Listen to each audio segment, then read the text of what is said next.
For the thousands in attendance and the millions watching around the world, ladies and gentlemen, let's get ready to rumble! Yeah. What's up, fam? What's going on, man? I'm sorry about that, guys. I was just a few minutes late. I was on the phone with a real important conversation with someone, so I really do apologize for that, guys. Really do apologize for that. Other than that, man, let's get this show started. I'm live today. I'm hyped up. It is what it is. You know what I mean? We're gonna get it in today. I'm not banging on anybody. No, that's a lie. I am banging. I'm banging today. I'm not banging on Billy Joe Saunders today. You know what I mean? It is what it is. We know Billy Joe fought. We know what happened. He put on a good fight. He did the best he could against pound for pound, the best fighter on the planet Earth. We do know that. And he just came up shorter than the midget on his knees. That's it. You see what I'm saying? So it happens. There's no shame. You know, he fought a bad man in Canelo Alvarez. Canelo is that guy right now. I do know that yesterday, you know, we had a very interesting conversation, especially with Rap Star. And again, as I wrapped up the conversation that I had with Rap Star yesterday, who was out of the UK, and he was pretty much talking about PBC and Al Heyman is God and this and that and yada yada yada yada yada. And you know, we not doing that. You know what I mean? I don't give a damn about no Al Heyman. You know what I mean? I can give a damn about Al Heyman. I don't care nothing about Bob Arum. I don't care nothing about Frank Warren. I don't care nothing about none of these promoters. All I care about is, are we going to get the fights that we want to see? You see what I'm saying? I let these other guys pocket watch and, you know, worried about who making what and who the A side, the B side, the C side, the D side, the twerk side, the one leg up side, the water bottle side, the costume side, whatever side of the fence you want to be on. I let them deal with that. All I care about as a fight fan is I want to see the best fight the best. I care nothing about, you know, I care nothing about these, you know, the business aspect of it. Of course, you know, it is what it is. Now, but I'm jumping ahead of myself. I was just doing a recap of a lot of people who may not be there. You know what I mean? A lot of people who may not was there last night. I just want to let you know. So let me give everybody a shout out who's here right now, because you know everybody gonna be rolling in a minute. Shout out to my main man Aaron Story. Let me give everybody a round of applause. Give everybody a round of applause that's in the chat right now. Shout out to my brain man Aaron Story. Shout out to my brother Shelton Moore. Shout out to my brother Charlo. What's up, brother Charlo? You know what I mean? Absolutely, man. Yeah, I appreciate that, man. Yeah, we had 3,000. We had 3,000 subscribers, man. It's the channel growing pretty fast right now. Shout out to my brother Ivan. Shout out to Cardinal. Shout out to Cardinal. You know what I mean? Like I said, you know. Shout out to Peter Ingram. Shout out to Topentine. Shout out to Halim. What's going on, fam? We're going to get busy today. Shout out to my brother Carlos Mendoza. Shout out to Nissan Warrior. Shout out to Martin Forever Free. You see what I'm saying? Shout out to Chris. What he said we can't. Oh, hold on. My phone ringing. What you said we can't. What you said we can't hear the bell, coach? Here we go. Let's ring the Ali bell for everybody. Ring the Ali bell. We ring the Ali bell, man, for everybody. You know what I mean? Coach Malachi, there's better qualities heavyweights now than Klitschko era. Yeah. And another thing, man, shout out to my brother Ronald Finkler, man, for the super chat. Yeah, I forgot my phone. My phone was on, guys. I went ahead and turned it off. You know, anyways, man, let's address the elephant in the room. What I want to talk about as it relate to Billy Joe Saunders. Do Billy Joe Saunders need to apologize to Daniel Dubois? Me, I say yes. I'm gonna tell you why. Daniel Dubois, very classy guy, right? When Billy Joe Saunders and we're gonna do a recap of this, right? When Billy Joe Saunders saw that Daniel Dubois had took a knee in his fight against Joe Joyce. In his fight against Joe Joyce, Billy Joe Saunders was quoted, and I went through this already yesterday. He was quoted as saying that, "Hey man, if my two eye sockets were broken, meaning his orbital bones was broken, if my jaw was broken, if my teeth were out, if my nose was smashed in, if my brain was beaten in, I was not stopping until I was knocked out or worse." And this is what he said after Daniel Dubois took a knee and was counted out against Joe Joyce. Now, the funny thing about that is, and this is why people are saying that Billy Joe Saunders quit. They're saying he quit because of this. If he never would have said this, people probably would be a little bit more merciful, to Billy Joe Saunders. Billy Joe Saunders is getting slaughtered online right now. Even the Alphabet Boys have turned on him because they was rooting for him against Canelo because they hate Canelo. But then as soon as Billy Joe Saunders got his orbital bone broken and he didn't come out of the corner, because he did say his trainer said, "Hey man, what's up? Can you go out for another round?" And Billy Joe Saunders said, "I can't see." So when you tell your trainer you can't see, that's you letting them know, "Hey man, I can't go out for another round." That's it. So you see what I'm saying? So according to what Billy Joe Saunders said, if Daniel Dubois quit, and again, I want to preface this, guys. If Daniel Dubois quit, you see what I'm saying? Then Billy Joe Saunders did the same thing Dubois did. The only difference is Dubois came out of the corner to continue fighting, and he just took the knee in the ring. Kell Brook did the same thing. He took the knee in the ring. Billy Joe didn't come out the corner. You see what I'm saying? He didn't come out the corner. Now, I'm of the opinion that, you know, a broken orbital bone right up under your eye. I broke down what that is. That's a very serious injury. You already see that Topin time. I already see that by Fury. We're going to address that too. That's a very serious injury. I think that his corner did. I think, well, forget his corner. I think Billy Joe did a good job in telling his corner that he can't see, letting him know that, hey, go ahead and throw the towel in because I can't come out. I think he did a good job in doing that. I'm not the one that's going to say he quit, but I have to point out the hypocrisy.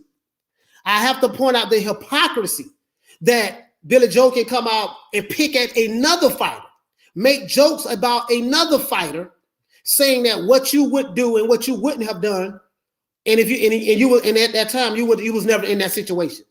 So now that Billy Joe knows what it feels like, to have your orbital bone broken, now he can sit back and say, you know what, man, Daniel Dubois did the right thing.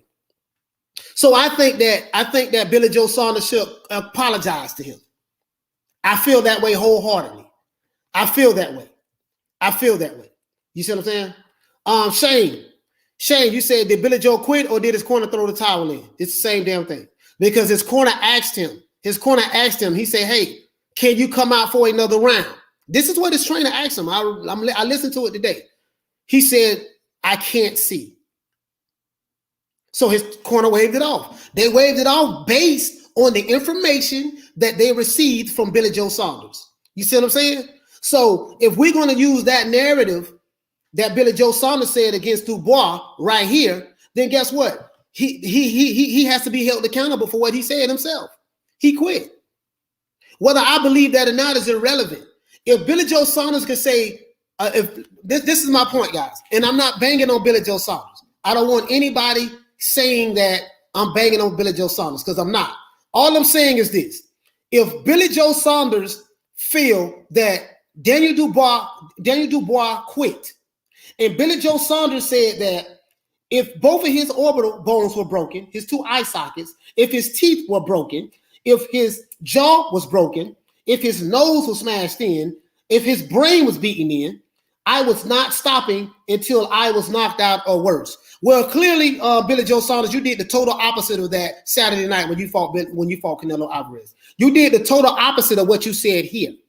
So based on your actions that you did after you put words out like this, sir, you get everything that you deserve online. That's why everybody roasting you right now. Now, I will say this. He did the right thing by not coming out of the corner. He did the right thing, period. So I understand what you're saying, Shelton, that let's stop with that. Anyone saying that Billy Joe quit dealing with the broken socket is ill-informed and stupid. I understand what you're saying, Shelton. I agree with that. But you still have to address this.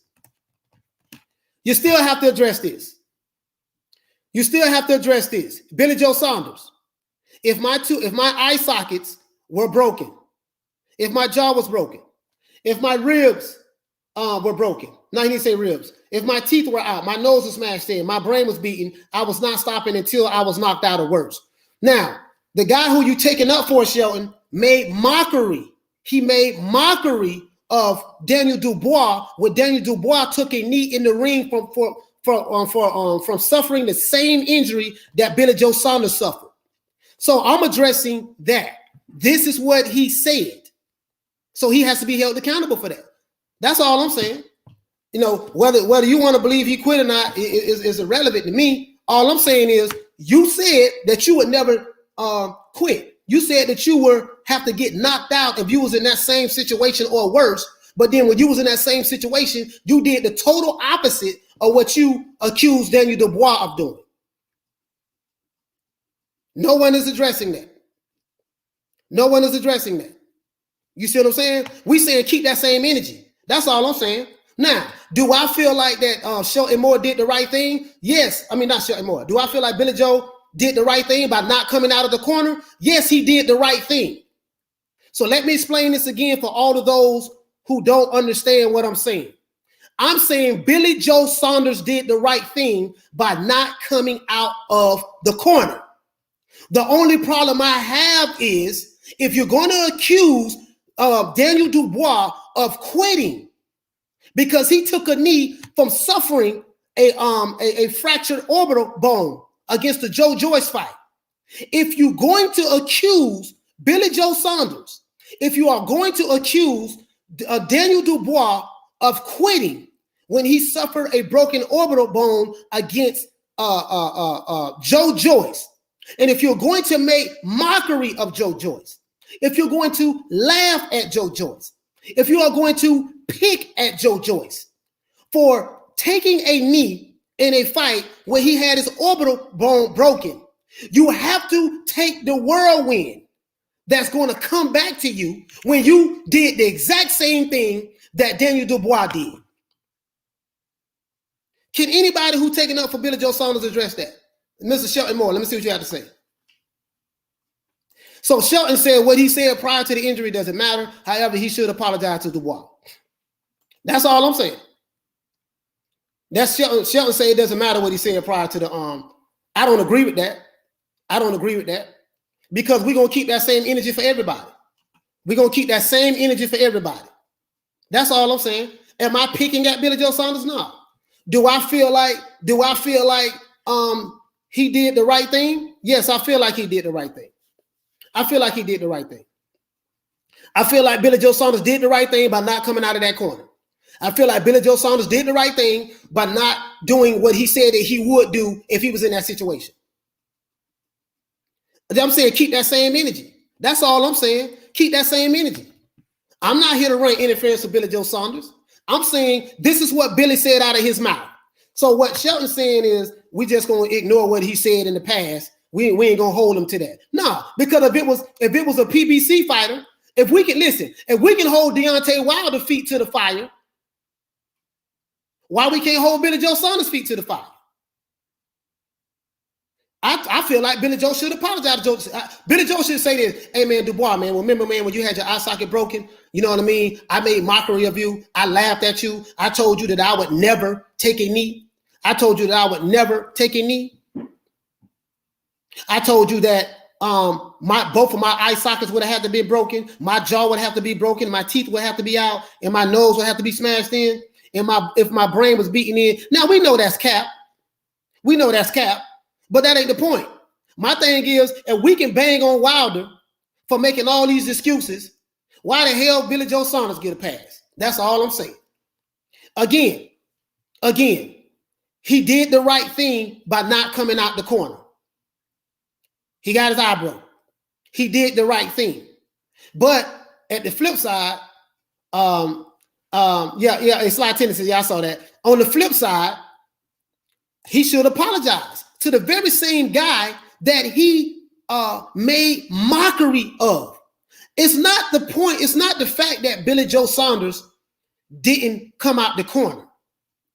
It's not it's not the fact that Billy Joe Saunders didn't come out the corner. It's the fact that he made mockery of another fighter. He said that the other fighter quit when he had his orbital bone broken. And guess what? I'm going to tell you why he should apologize. Guess what? I'm going to tell you why he should apologize. Daniel Dubois, what did he say? Daniel Dubois said this, guys. He said, you fought well, Billy Joe Saunders. I hope your eye heals up quickly and you can come back stronger. So even though Billy Joe Saunders picked at Daniel Dubois, even though Billy Joe Saunders made my Daniel Dubois, sorry about that, guys. Even though Billy Joe Saunders picked at Daniel Dubois, even though Billy Joe Saunders made mockery of Dubois, Dubois didn't take the low road like Billy Joe Saunders did. Dubois said, you know what, man? You know what, champ? He said, listen, you fought well. And I'm going to show it to you. I'm going to show you guys what he said. I'm going to show you guys what he said. Hey, Chris, you're right about that. He mocked a fellow pro. And he did the same thing that pro did that he made mockery of. And I suppose to just let that go. Hell no, I ain't doing it. Me and Shelton, me and you just gonna disagree on that, brother. We gonna disagree on that. We ain't gonna never agree on this. So I respect your opinion, and my opinion is he owe that man a damn apology. Because if you're gonna pick at someone, make mockery of someone for doing the same shit that you just did, then you need to handle the whirlwind that come back with it. This is what Dubois said, guys. Let me let you see it. Dubois said in Twitter, this is Twitter, because I went on this account. He said, you fought well at BJ Saunders. Hope your eye heals up quickly and you can come back stronger, champ. This is what Dubois said. He said, you can come back stronger, champ. I just showed it to you guys. Now that's a class act. That's a class act. This is what Dubois said. He said this to the same guy that made mockery of him and picked at him when he had his orbital bone broken with Joe Joyce. That's all I'm saying. I'm not here to cap for Billy Joe. So I feel like this. If Dubois can reach out to Billy Joe and say, "Hey man, you still fought good, bro. Yeah, I know that you talked bad about me. Yeah, I know that you picked on me. Yeah, I know that you laughed at me and said that you would never take quit and all that stuff there. But then you turned around and did the same thing that you accused me of doing when you had a fight with Canelo. I'm gonna take the high road and I'm gonna go ahead and say, you know what, man, you still can come back, champ. If you can't see that, then you just don't, I don't know what to say. I really don't know what to say. So so other than that, that's it. We don't clear that up. So I feel like that Billy Joe should apologize to Joyce. The reason why I feel that way is because, now he know what it feels like. Now he know what it feels like to get his damn orbital bone broken. He's been in that situation with the same situation. He's been in that situation now. He know what it feels like. And he surely didn't go out on his shield. He didn't go out on his shield like he said he would. He didn't go out on his shield. He said here that he would go out on his shield. He would have to get knocked out of worse. Now, again, I know he was capping. You see what I'm saying? I know he was capping. But the fact of the matter is, what he said and what he did was two different things. And right here, what you said, Brum Yum, you're right. Wilder didn't quit. You're right about that. Wilder didn't quit at all.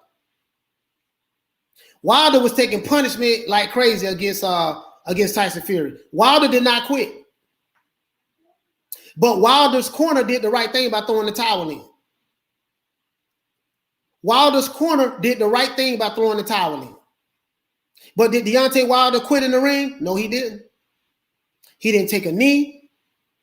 He didn't sit on the stool and say, I don't want to come back out. He didn't say none of that. Wilder fought until they threw the goddamn towel in. So you can say what you want to say about Wilder. I got to keep that same energy. Wilder fought until and remember, Wilder had a dent in his head. Hey, listen, Wilder had a dent in his head. Hey, hey, hey, listen. Hey, what you say, King Midas? Wilder wasn't hitting back. Yeah, he wasn't hitting back, but he didn't say he didn't want no more. He didn't say no more. You're right about that, King Midas. Wilder was not hitting back because he was getting hammer knockers put on him. And Wilder had a dent in his head, according to Wilder. So Wilder had a fractured skull, and he was still fighting. Wilder didn't quit with a fractured skull. According to Wilder, Wilder says that Wilder said he had a dent in his head, and his brother, Marcelos Wilder, said that the autopsy revealed that his brother had a dent in his head. So Wilder, even though he had a fractured skull from that beating that he got from Tyson Fury, even though he had a fractured skull, he came out and he kept, and he was upset that Mark Breland threw the towel in. I didn't see that energy from Billy Joe Saunders. You see what I'm saying? I didn't see that energy from Billy Joe. I didn't see Billy Joe yelling at his trainer like Wilder was yelling at his trainer. You see the difference? Do you see the difference? When Wilder got beat by Tyson Fury last year and Mark Breland threw the towel in, Wilder immediately looked at the referee and said, why'd you stop the fight? I can show it to you again. Wilder's body language showed that he was upset. And then the referee said that no, your corner threw the towel in. And then he's talking to Mark Breland, and Mark Breland was pointing at Wilder's ear. And he was explaining to Wilder why he threw the towel in. Wilder's body language showed that he did not want the towel thrown in. Now look at Wilder's body language and look at Billy Joe Saunders' body language. Billy Joe didn't put up a fuss. He didn't put up a fight. As a matter of fact, Billy Joe put the towel on his head and he was crying in the corner. If you don't believe he wasn't crying in the corner, I can show it to you. He was crying in the corner. He put the towel on his head. He had his head down. He was crying in the corner. Now he could have been crying because he was in serious pain. That could have been a possibility. You see what I'm saying? He could have been crying because he was in serious pain, but he was crying in the corner. Blu-ray TV. You're right. Wilder is different to Saunders. He just didn't punch back. Yeah, you're right about that. He is. Now I'm not talking about all of the excuses. We don't hammer that already, Mr. Angus. We know that Wilder came with 1,000 excuses. We do get that. We know he came with 1,000 excuses. We know that. But I'm just talking about the actual fight. The way the fight happened, if you look at the Wilder fight, yes, he was getting beat. Yes, he wasn't throwing punches back. That is true. But his body language, when the fight was stopped, he showed that he wanted to fight. He was upset. Billy Joe Saunders was not upset that his corner went on ahead and waved the flag. Said they done. And remember, his corner said they waved the flag because Billy Joe couldn't see. He said, I can't see. So, again, they did the right thing. Billy Joe Saunders did the right thing by telling his corner he couldn't see, which made his corner throw the towel in, which made his corner wave the fight off. Billy Joe Saunders did the right thing. Irregardless of what he said to Dubois, Billy Joe Saunders did the right thing. I stress that. Billy Joe Saunders did the right thing. Next time, Billy Joe Saunders, don't be picking at other fighters when they take a knee because they received a serious injury. Don't be making mockery of other fighters. Don't be making mockery of other fighters when Kell Brooks take a knee or when Dubois take a knee and you say that they got to break my ribs and all that stuff there and they got to do A, B, C, and D and carry you out on the stretcher. Don't make mockery of other fighters because you see how that karma come right back around? You see how it came right back around? Now what? Now everybody online clowning you. And now everybody who support Billy Joe Saunders has to defend him. You see what I'm saying? I'm just calling it like it is. I don't have a dog in the race. I bet money on him and lost $100 on him. So shout out to my brother Dragon Leg. Dragon Leg, what you say? That N-word quit in my Tupac voice. Shout out to Dragon Leg for the super chat. That's all I'm saying, man. That's all I'm saying. What I'm saying is when you have a big mouth and you do a whole lot of talking, people are always going to talk. People are always going to come back and throw your words back at you. Coach, what fight can get another 73,126 in attendance? Who, Coach? Well, let the other guy who I was talking to yesterday tell it. He said that Errol Spence gonna do that when he fight Ugas. The guy told me that Errol Spence is gonna sell 73,000 or 70,000. He's gonna sell out the AT&T Center with Ugas. When Errol Spence couldn't do that when he fought Mikey Garcia before the pandemic. We got $100 bet. I doubt he come through with it though. I doubt it, but it is what it is. I have a screenshot. I have a screenshot.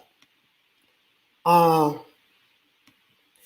right. Anyway, so Idell, what do you say, Idell? Coach, what? Okay, yeah, I already said that. Jeff Luciano, what's up, fam? What you say? You say I'm seeing like a lot of people had the fight close. It didn't look close to me though. Yeah, honestly, I'm gonna be honest with you guys. I gave Billy Joe Saunders 3 rounds. I gave him 3 rounds. I think Billy Joe did good, bro. I think he did pretty good. To be honest with you, I gave him 3 rounds, but of course the referee, the judges didn't. They only gave Billy Joe 2 rounds.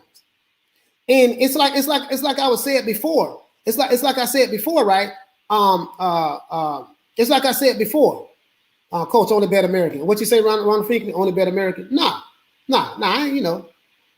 I gave Billy Joe a shot. The Brits didn't give him a chance. They didn't even bet on their guy. Rapstar didn't bet on him. They didn't even bet on their guy, man. So that tell me everything I need to know. But guess what? I never bet on no, I ain't gonna say that. Because I'm gonna say I never bet on one of their fighters again. But I'm not gonna say that. I'm gonna bet on Josh Taylor. I'm gonna give him a shot. I give Josh Taylor a shot. And I'm betting on Anthony Joshua as well. But anyways, we're gonna address some other stuff too, guys. So let's go. So on slide tendency, what you say, fam? Errol Spence Jr. gonna have the original Village People there entertainment. No, Errol Spence might bring Yellow Beezy there, man. He might bring Yellow Beezy there. What you say Broke Lamb, 47,000 with Lil Mikey. Yeah. He did that with Mikey before the pandemic, and Mikey is a big star. And he's a big star in Mexico. So and then you know, you see what I'm saying? So I doubt if he do 70,000 with Ugas. As a matter of fact, I predict that he's going to do less numbers in attendance boxing fighting Ugas than he did with Mikey Garcia. You know what I mean? But that wasn't the bet. The bet was the guy told me yesterday that Errol Spence is going to, when the fight is announced with him to fight Ugas, he's telling me that Errol Spence is going to sell 70,000 seats in Dallas, Texas, which is his hometown, when he fights Ugas. To me, that's easy money. To me, that's easy money, bro. To me, that's easy money. That's easy money to get. I'm very true, Coach. I had it 5-3 after 8. Billy J did better than I thought. BJS has made a competitor. Yeah, no, man. Billy Joe Saunders came to fight, bro. Billy Joe Saunders came to fight. I can't take that from him. I think there should be a rematch. Saunders was ahead and coming on stronger, but Canelo got a great punch in. No, Billy Joe Saunders don't want no rematch, man. I'm gonna be honest with you, bro. He can't beat that dude. And I'm gonna be honest with you, Omega. I think after Billy Joe felt Canelo's power, and let me tell you something. Let me tell you something I noticed that Billy Joe Saunders did that. I'm gonna tell you something that Billy Joe Saunders did that Tyson Fury did in the Deontay Wilder first fight. He kept ducking his head to the right. He kept ducking his head to the right. He kept ducking. He'll swing, get his punches off, and then he'll duck down and try to get out of the way because he knows something is coming back. So Canelo saw that, man, this guy keep ducking his head down to the right. Let me go ahead and catch him with an uppercut. And it was a perfectly timed punch that he hit him with that uppercut. And if you look at the fight, Billy Joe Saunders ducked his head down right into an oncoming uppercut. If you look at the first fight with Tyson Fury and Deontay Wilder, both times Tyson Fury got knocked down, he was ducking his head. Ducked right into it, ducking his head. Billy Joe Saunders, that's what he made a mistake at. That was his mistake. That one punch turned it around. And then after he got hit real bad, after he got hit with that punch, Canelo started punishing him, started beating him. And I thought the referee was going to stop that fight before he even went. I thought the referee was going to stop that fight. Because if you look at it, right after he got hit in the eye, watch what Canelo was doing to him. Canelo was trying to stop him. And if it was more time on the clock, the referee probably would have stopped that fight. But Billy Joe came to fight. He showed a lot of heart, bro. I cannot question that man's heart. I can't question his heart. He showed up to fight. But, you know, it is what it is. We know what the outcome was. All I'm saying is Billy Joe should apologize to the very same guy that he made mockery of for quitting. He said the guy quit. This is what he said. He made mockery of Daniel Dubois for doing the exact same thing that he just did Saturday night. And Daniel Dubois, he said that, again, let me do a recap of what Dubois said, guys. Let me do a recap of what Dubois said. Dubois said this for everybody who just coming in. Dubois said, "You fought well, Billy Joe Saunders, BJ Saunders." This is on Twitter. "I hope your eye heals up quickly and you can come back stronger, champ." Now, if that's not a class act, guys, I don't know what is. Because if a guy made mockery of me, right? If a guy made mockery of me, and if a guy made mockery of me for what I did in the ring, and this guy did the exact same thing. As a matter of fact, the guy did suffered the same injury, and he didn't even come out of the corner. I would be roasting this guy right now.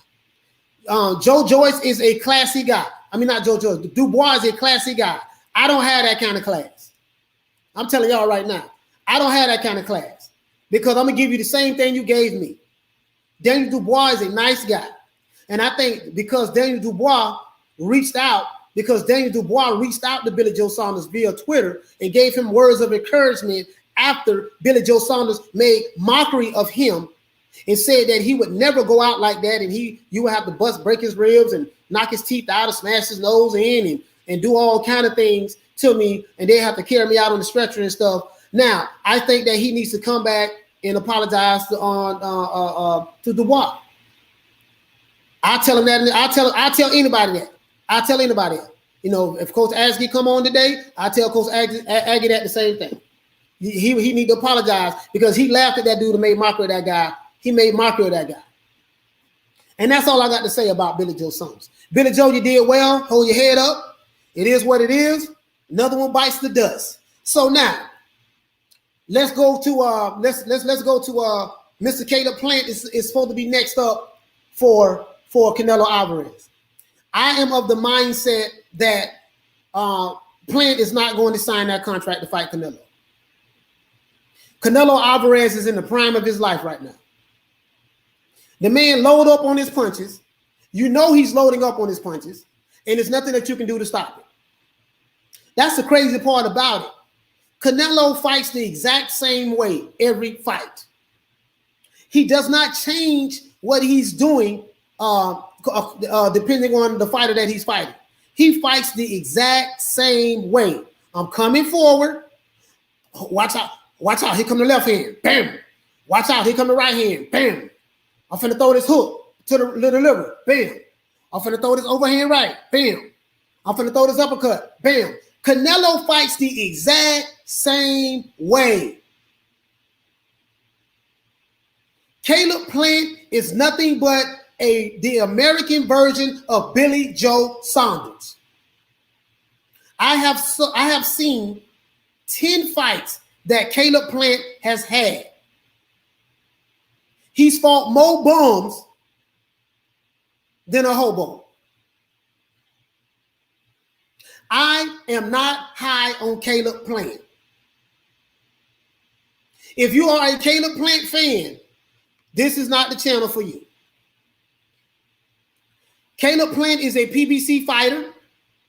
All of the Alphabet Boy channels are bigging up Caleb Plant. They says he's white lightning. They says he has the skills better than Billy Joe Saunders. They say that Caleb Plant will box circles around Canelo Alvarez, I say Caleb Plant would get stopped in about 4 or 5 rounds. Caleb Plant will get stopped in about 4 or 5 rounds. As a matter of fact, if Caleb Plant signs the contract, which I doubt he will, I doubt if he'll sign the contract, because Billy Joe got paid $3 million to take an ass whooping. And I don't know if he got anything on the back end from pay-per-view. I don't know about that. You know what I mean? I don't know about that. You know what I mean? So I don't know about that, right?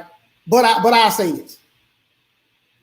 Caleb Plant, that's one fighter that I am not impressed with.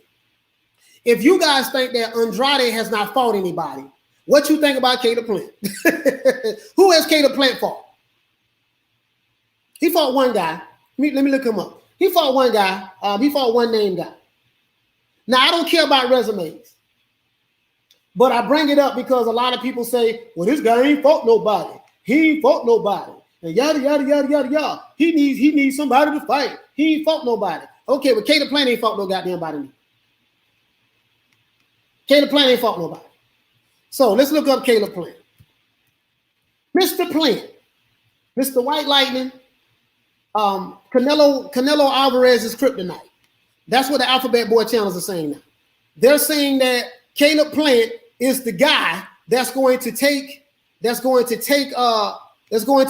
Canelo Alvarez. Man, listen. That's what they say, guys. I'm pulling them up right now, guys. I'm finna pull up Mr. Caleb Plant right now. When he fight Canelo Alvarez, if he signs the contract, his ass is going to get unplanted. His name Plant, right? When he fight Canelo, he's going to be unplanted. Everyone does stuff for their own reasons. What goes around comes around. Beyond, let's say BK, around bite you in the ass, keep your mouth closed and focus on yourself. Yeah, listen, Billy Joe Saunders is a great fighter. I'm not knocking Billy Joe Saunders. He's a great fighter. I'm just saying, hey, listen, man, you did the same thing that you accused Dubois of doing. You need to apologize to Dubois. That's all I'm saying. Canelo haters always try to find to discredit Canelo. Shaking my head, Canelo is a hard worker and people don't like that. Yes, a lot of people don't like. Listen, people don't like guys who are at the top. If you look at the history of boxing, they always, the guy who at the top always get hated on. It is what it is.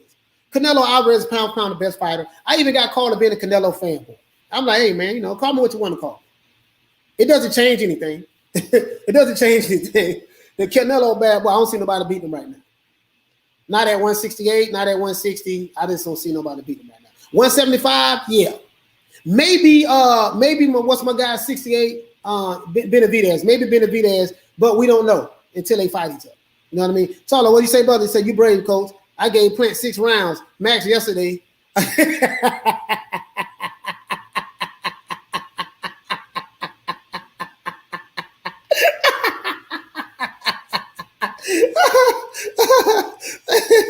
Hey, BJ got $3 million guaranteed and 40% of the pay-per-view share. Canelo got $15 million guaranteed and 60% of the pay-per-view share. Hey, J Mac, that's a good payday then, bro.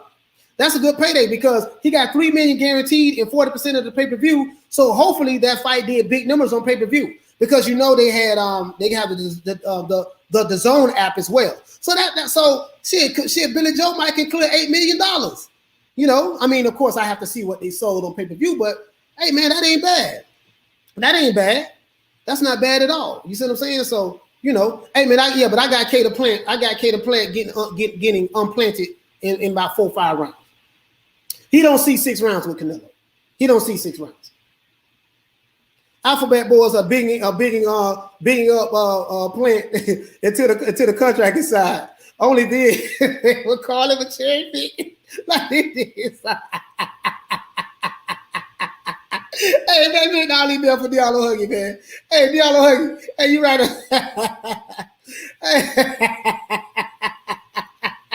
Hey man, hey listen, Diallo Huggy, man, you hilarious, bro. Billy Joe Saunders' resume is better than Boo Boo Plant's resume. Hey, listen, man, listen. I'm listen. They say, listen. I'm gonna tell you guys something. I got a bet. Let's just bet this.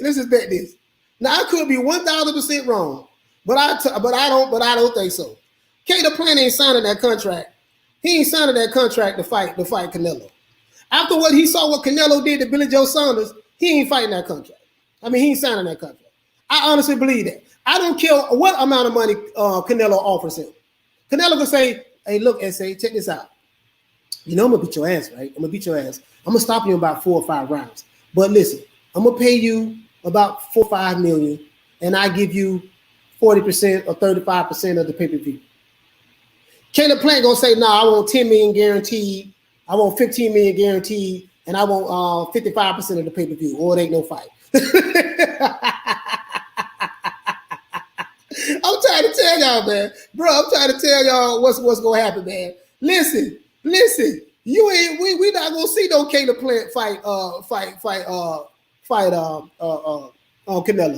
I just don't believe it, man. I could be wrong. I just don't believe it. Man. Peter Reeves, what's going on, fam? Wole, what you say, fam? Caleb won't go 6 rounds with Canelo. Nah, he ain't going 6 rounds, bro. He ain't going 6 rounds, bro. Shout out to Billy Joe. He's a good fighter. Yeah, he's a good fighter. Shout out to Billy Joe. R.I.P. to Billy Joe Saunders. All right, he should be able to resurrect and bounce back. So we have to push forward. Listen, it will be up to the fans. Smith Johnson say Canelo took out like 90% of all Britain's top talent. Yeah, like Wilder.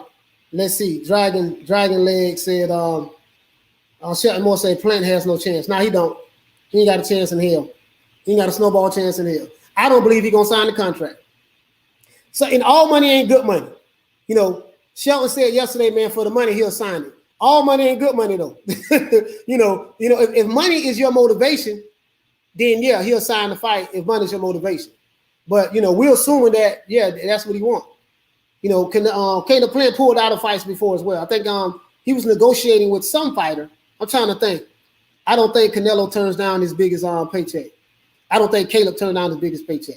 Yeah, I could be wrong. I could be wrong, J Mac. I could be wrong, man. You know what I mean? I could be wrong. That's just me just talking right now. I just, until I see the contract signed, I am of the belief that Caleb Plant ain't gonna sign that contract. Until I see that contract signed. You know what I mean? Until I see that contract signed. No, what you say, Smith Johnson? No, it's not. British fighters are overrated. I won't say they're overrated. I'm just saying that Canelo is just on that level. But a lot of British fighters, they get their orbital bone broken for some reason. I don't know why. I have no idea. Let's see. Plant has a lot of pressure. Alphabet Boys continuing. I'm counting on him to be their superhero. Hey, this is crazy because the Alphabet Boys is supposed to be pro-black, right? But they're rooting for Caleb Plant, which is a white boy, and because he's a PBC fighter. Now he is the next guy. He's the next guy that's going to come up and fight. You know what I mean? So again, I hear what you're saying, Shelton. I believe it when I see it. There's nothing that I'm going to say to change your mind. There's nothing that you're going to say to change my mind as related to that. I believe it when I see it. New media. Did you see Jamel Charlo calling on Boo Boo and his dad Bonds for interrupting Canelo at press conference? How you feel about that? I'm gonna tell you exactly how I feel about that. At least Andrade pulled up. At least he pulled up. Now, whether I agree that Andrade should have done that to the god Canelo or not is irrelevant. But I feel like that, you know what? He did right by pulling up. Muhammad Ali did it in the past. He did right by pulling up. Andrade is not the first fighter that ever pulled up on somebody else's press conference to get a fight. Andrade is trying to make a fight with Charlo. Charlo don't want to fight him. For whatever reason. He's trying to get a fight with Triple G. Triple G don't want to fight him for whatever reason.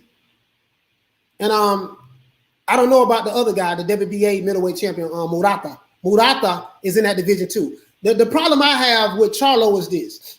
Now Charlo is taking up for Canelo. You are an active fighter. Charlo, Jamal Charlo, this message is for you, sir, and all of your supporters. You are an active fighter. Why the hell you worried about what the hell Boo Boo Andrade doing? Stepping to trying to get a fight with Canelo Alvarez at a press conference. You should have been doing the same goddamn thing. At 160 pounds, no, you don't have a unified champion at 160 pounds. You don't have a unified champion. Canelo could have been undisputed when he beat Triple G. All he had to do was fight Andrade. If he would have beat Andrade, Canelo would have been undisputed middleweight champion of the world, but he didn't fight him. He moved up. You see what I'm saying? So my point is this here. You have 4 different champions. You have 4 different champions, Debo to God. You have 4 different champions in the middleweight division, right? 4 different champions. Why they are not trying to fight each other? Yeah, you can say, well, Andrade, he ain't had no business stepping to the God Canelo. Canelo was the greatest fighter of all time. He had no business stepping to him. I say, why not? I think that's what we need more of in the sport of boxing. We need dudes pulling up. Hey, man, listen, I've been trying to fight you. I felt like you ducked me at 160. I've been chasing you since 154. What's up? That's how I feel. You guys may not feel that way, but that's how I feel. Now, Andrade, you at 160 pounds. You would have to move up to fight Canelo. If Canelo didn't want to fight you at 154 or 160, he damn sure ain't going to fight you at 168 if you move up. So, on one token, Andrade, you need to stop chasing Canelo. But in defense of Andrade, he been chasing everybody. I'm not even a fan of Boo Boo Andrade like that. They say, well, he ain't fought nobody. Well, all the people who are somebody don't want to fight him. Charlo, what you say, fam? If money is your motivation, you in the wrong sport. You shouldn't get yourself killed in the ring just for money, in my opinion. Right. But if you're a prize fighter, prize fighters fight for money, though. Charlo, and on the flip side of that, PBC should make Benavidez for the belt, then Canelo versus Benavidez. And this is the thing: if Benavidez never would have lost his belt on the scale, then he'll be that champ, and then Canelo will have to fight him. Caleb Plant, LDBC's John B, like Blood Sports was saying. Yeah, he John B. He kind of looked like John B too. What do you make of Frank Warren's comments today about Fury refusing to sign the AJ contract because of money guarantees? Yeah, I'm going to address that too. I'm going to address that. You know what I mean? All I'm saying is this here. This is all I'm saying. I'm going to address that, fam. I'm going to address that. All I'm saying, Peter Reeves, shout out to my brother Peter Reeves. Coach, Caleb Plant, watch Billy Joe Saunders get his eye socket broken in. Like, no, no. You see, hey, listen, bro. All I'm saying is this here. People are jumping on Boo Boo Andrade because he stepped to the God, Canelo, that everybody's worshiping and praising. And I give him praise as well. And I've been accused of being a Canelo fanboy because I gave him his props. Right? But what I got to say about that is this. I think we need to see more fighters pull up. I don't want to hear nothing about no other side of the street. I don't want to hear nothing about them big fish. I don't want to hear nothing about you signed to the wrong promotional company. You need to come over here to my company, and then we can make the fight happen. I don't want to hear nothing about, oh, you ain't fought nobody. I don't want to hear nothing about none of that. I want to hear fighters pulling up on each other since you are prize fighters, as Shelton Moore says. These are prize fighters. Well, some of these fighters don't want to fight for the prize. Some of these fighters don't want to fight for the prize. J-Mac, what you say? Andrade had a good idea, but the execution was a fail. Because he now getting clowned all over social media. Yes, he's getting clowned all over social media. I will agree with that. He is getting clowned all over social media. But guess what? We got to clown Jamal Charlo too. Boo Boo Andrade desperate right now. Eddie Hearns can't get him a fight. Eddie Hearns can't get Andrade a fight at all. Listen, Andrade being signed with Eddie Hearns ain't doing him no good. He can't get him a fight nowhere. Daniel Jacobs was able to get the Triple G fight and the Canelo out and the Canelo fight. What I don't understand is at 160-pound division, why those champions are not trying to fight each other. But anyways, let's get back to what I was trying to show you guys. Let's look up Caleb Plant's resume. I'm gonna let you guys know off the rip. I don't like Caleb Plant. So they might say, well, you a hater of Caleb Plant. Oh well. If you feel like I'm a hater on Caleb Plant, then call me a hater. I don't give a damn. The man is weaker than sugar water to me. Can he box? Yeah, he can box. Is he good? Yeah, he all right. He looked good against all those scrubs he fought. But I'm going to find the champion, the big name guy he fought when he won the belt. This is the guy right here, Jose Uzgate. If that's how to spell that's how to pronounce his last name. Jose, that's the big name guy that he fought. He won a 12-round unanimous decision. And after that, and let's see, before that, Caleb Plant has had 21 fights, 21 wins, 12 knockouts, 9 wins by decision. This is the great white hope that's going to dethrone Canelo Alvarez. Onyx, what's going on, fam? I saw you earlier, bro. I saw you earlier, and I didn't even give you a shout out. Shout out to my brother Onyx. Let's go ahead and give Onyx a ring the Ali bell. This guy right here that has 21 fights, Caleb Plant, he has 12 knockouts. So that tells me he doesn't have any pop. But the guys he knocked out a guy, Travis Davis, his first fight, Brian True, his third fight, Javon Hoven Ramirez, his fourth fight. So he knocked out some no-name guys, TKO, some no-name guys, right? Unanimous decision, TKO, some more guys. You see what I'm saying? Like, if you're going to say Andrade hasn't fought anybody, right? If this is what you're going to say, this is for all of you, Alphabet Boy out there. If you're going to say Andrade hasn't fought anybody, what you got to say about Caleb Plant? What you got to say about Caleb Plant? If Andrade hasn't fought anybody, and we're going to clown Andrade about his resume, what the hell you got to say about Caleb Plant? Since we talking about resumes, right? I'm saying, since we talking about resumes, what the hell you got to say about Caleb Plant?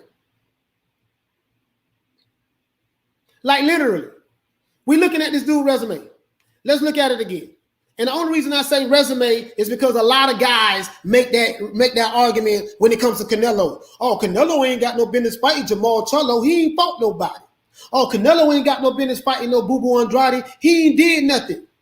He ain't fought nobody. He need to fight somebody. Am I capping for Andrade? Hell no. But what can a man do when you are calling out? You are actively calling out fighters in your division, and these fighters are refusing to fight you, and then people are going to pick at Andrade for not getting fights with fighters that are in his division that are refusing to fight him. Like, make that make sense to me. So Andrade is desperate. He pulled up on Canelo, right? Whether you agree with it or not, whether you say Andrade made a fool of himself, I can give you that. Or whether you feel like Andrade did the right thing, I can go for that.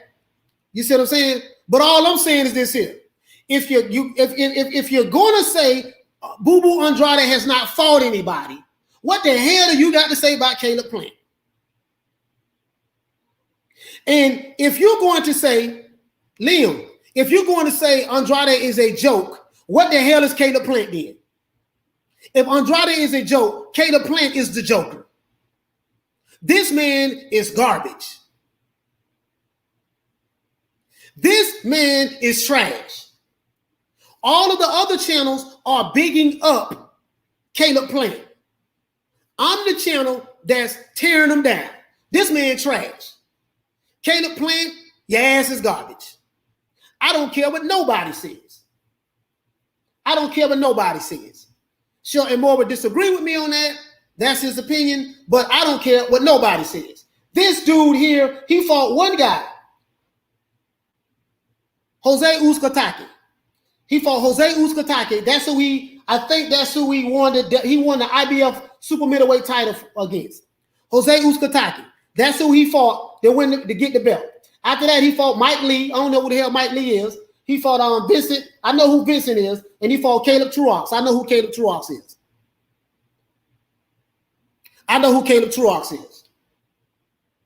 If Boo Boo Andrade ain't fought nobody, what the hell you think about Caleb Plant? Yeah, I understand that, Liam. He has the belt. This is why Canelo wants to fight him. I get all of that. And Canelo's not wrong for wanting to fight Caleb Plant. You see what I'm saying? I'm not arguing that at all. All I'm saying, sir, is this. The man ain't fought nobody. So this is for all of the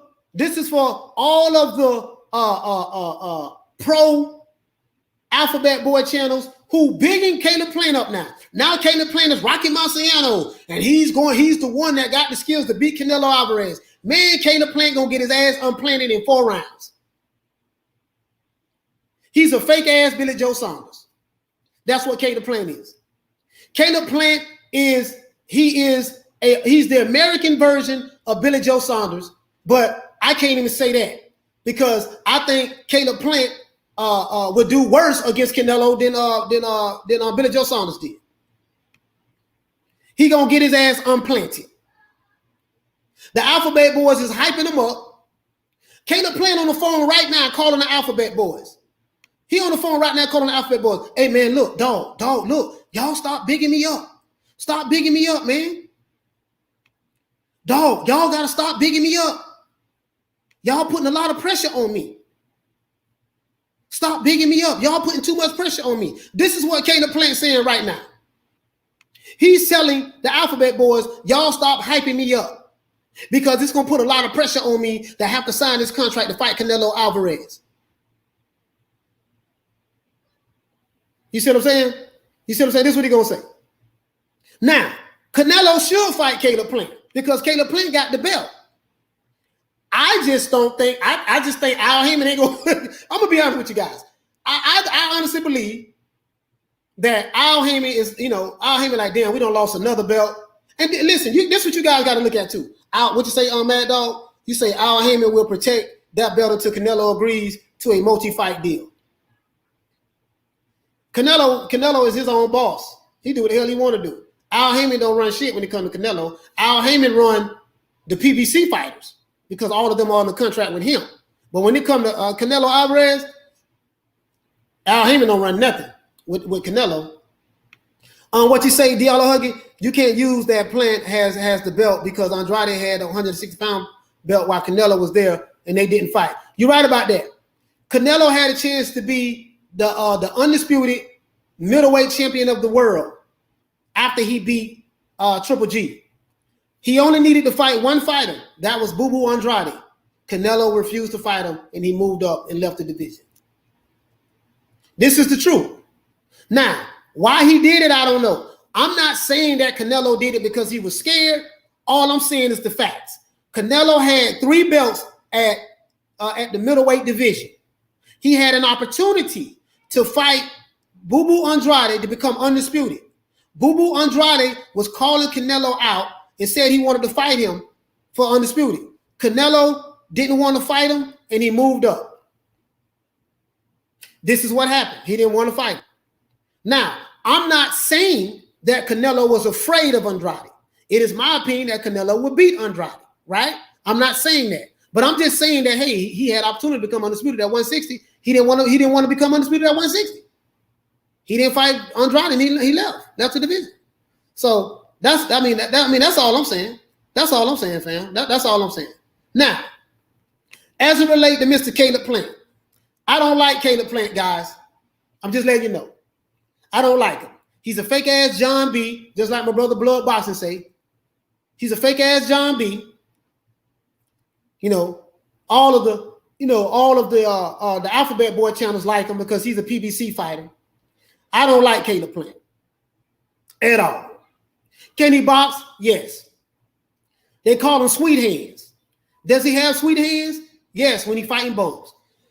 He has a resume full of bums on his resume. I know Shelton Moore said we can't call fighters bums. I'm going back to being me. They bums. I'm calling them bums. He got a resume full of bums. I'm not impressed with Caleb Plant. One thing I will tell you guys, I lost $100 betting on Billy Joe Saunders. I would not lose $100 betting on Caleb Plant. Andrade has a very unorthodox style. Agreed, Lawrence. I don't be surprised if Boo Boo beats Canelo because of his movement skills, and also he can crack too. I don't know about that though. I ain't gonna say that.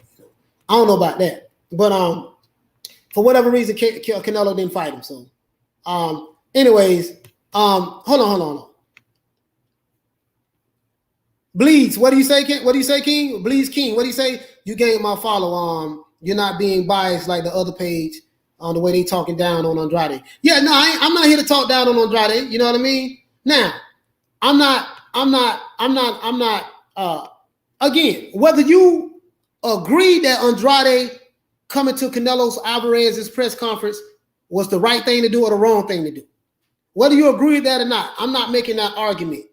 All I'm saying is at least he pulled up. Jamal Charlo ain't pulling up on nobody. He fighting Hobo Sam his next fight. Ali pulled up on several fighters. Back in the day, fighters used to pull up on each other. Man, what's up? They used to come to press conferences and stuff. Man, what's happening? Man, you ducking me. I want to fight you. When Andrade does it, you got active fighters. You have active fighters like the Charlos. Oh man, Boo Boo looking like a fool. He pulling up on Canelo at his press conference. He begging for fights. Okay, Charlo, Andrade is begging to fight you. You said you don't want to fight him. How you gonna knock a fighter for wanting to fight? How are you gonna knock a fighter for wanting to do what he's paid to do, and that's fight other people? How you gonna knock a fighter for doing that? And you're supposed to be lions only. We all know that Jamal Charlo is the kitty cat. He's Tony the Tiger. Jamal Charlo is the lion. Jamal Charlo is Tony the Tiger. We know this. This is the guy who had the opportunity to fight Canelo Alvarez. He turned the fight down. Jamal Charlo. Now he's saying that forget what you say, Richmond. Haymon been protecting Plant from Benavidez. That fight should have been made 2 years now. And guess what? This is for all you come to the PBC. Come to the PBC and you'll be able to get all the fights. Benavidez and Caleb Plant is both of them are PBC fighters. Both of them are PBC fighters. Why Caleb Plant and Benavidez have not fought each other yet? They are both PBC fighters.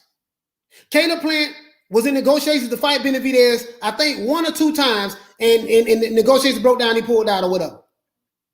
So why they haven't fought each other? Now, back to what I was saying. How in the hell you gonna knock Andrade for trying to make a fight? And you turn around and say, well, after you saw what Canelo did, had 73,000 in Dallas, Texas. If the Charlos together fight on the same fight card, they couldn't sell 70,000 seats unless they're fighting Canelo. Errol Spence said that the biggest fight in boxing that needs to be made is Errol Spence versus Canelo Alvarez. He said we'll do 100,000 easy. The only problem with that Errol Spence is this. You are a welterweight. You have other fighters in your division who you need to fight in order for you to become undisputed. And Canelo don't need you to do 100,000. Canelo did 73,000 fighting Billy Joe Saunders, who is not known in the United States. So Canelo gonna bring about 73,000 himself in your city. In your city, Errol Spence. Canelo did 73,000 in your city. And you paid money to come watch him fight. So if you do 100,000, Canelo did 73,000 with Billy Joe Saunders. So you're gonna bring 27,000 fans, because Canelo gonna bring 73 in Dallas, Texas, at the AT&T Center. So I say all that to say this. It is what it is, man. So as it relates to what I was saying about Jamal Charlo, Jamal Charlo is the same guy that said that He called out Benavidez, a guy that is a PBC fighter. This is what I'm saying, guys. All of these dudes talking about, yeah, Crawford need to come to the PBC. If he come to the PBC, he can get the fights. Well, tell me why Benavidez and Jamal Charlo ain't fighting each other in their PBC fighters. And I don't want to hear nothing about, oh man, well Jamal is 160 and Benavidez is 168. Jamal Charlo said that he will move up to 168 and he'll beat Benavidez's ass. That's what Jamal Charlo said. And then right after that, he turned around and said, no, man, I was just playing. I ain't fighting nobody that's younger than 25. And then he said, I'm not going to fight nobody if they haven't taken the COVID shot. So he said Benavidez has to take the COVID shot and he has to be 25 before he would even consider moving up to fight him. That Jamal Charlo, Tony the Tiger, the fake ass lion, right? Then he turns around and say, after he saw Canelo pack 73,000 in Dallas, Texas, then he turns around and says, oh man, I forget the fame, forget the belt. I give up my title just to move up to fight Canelo Alvarez. That's the fight that need to be made. But when it came to Benavidez, Jamal Charlo, you said that I'm not a 168 pounder. I'm a 160. I'm gonna stay at 160. You said that Benavidez needs to get the COVID shot first. You said that Benavidez has to be 25 years old. So Canelo is 30 years old. He's younger than Errol Spence. He's 30. Are you gonna tell Canelo he need to get the COVID shot? Are you gonna tell Canelo, no, I ain't coming up to 168. I'm a 160 pounder? Keep that same energy. That's all I'm saying. Keep that same energy. What you say, dude, Andrade pulled out. That was years ago. He pulled out. We're talking about now. And you get the fuck out of here. So, anyways, he had a contract from Canelo that he ducked. Absolutely. Jamal Charlo had a contract from Canelo that he ducked. But all of you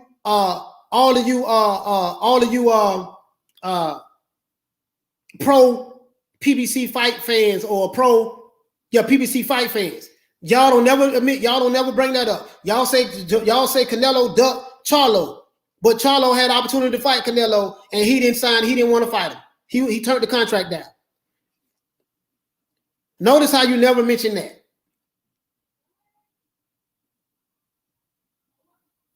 And this is their straight talk. Jamal Charlo is Tony the Tiger. Jamal Charlo is the Lion. Jamal Charlo is one of my favorite fighters. Jamal Charlo is the real deal. Jamal Charlo, he is not the real deal. 1 minute he'll move up to 168 to beat Benavidez. The next minute Benavidez got to be 25 in order for him to fight him. 1 minute he'll move up to 168 to beat Benavidez. The next minute he got to take the COVID shot first. 1 minute he'll move up to fight Benavidez. The next minute, no, I ain't no 168 pounder. I'm a 160 pounder. And they are on the same side of the street.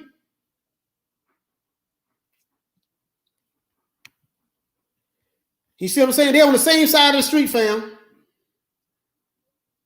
They are on the same side of the street. You see what I'm saying?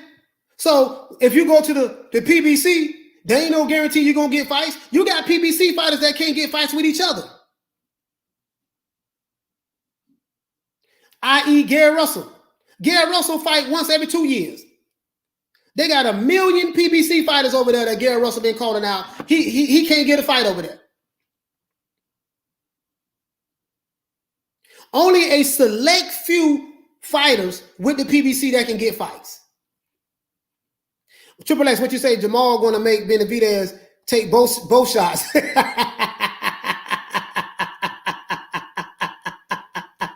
Hey, Triple X, man, you.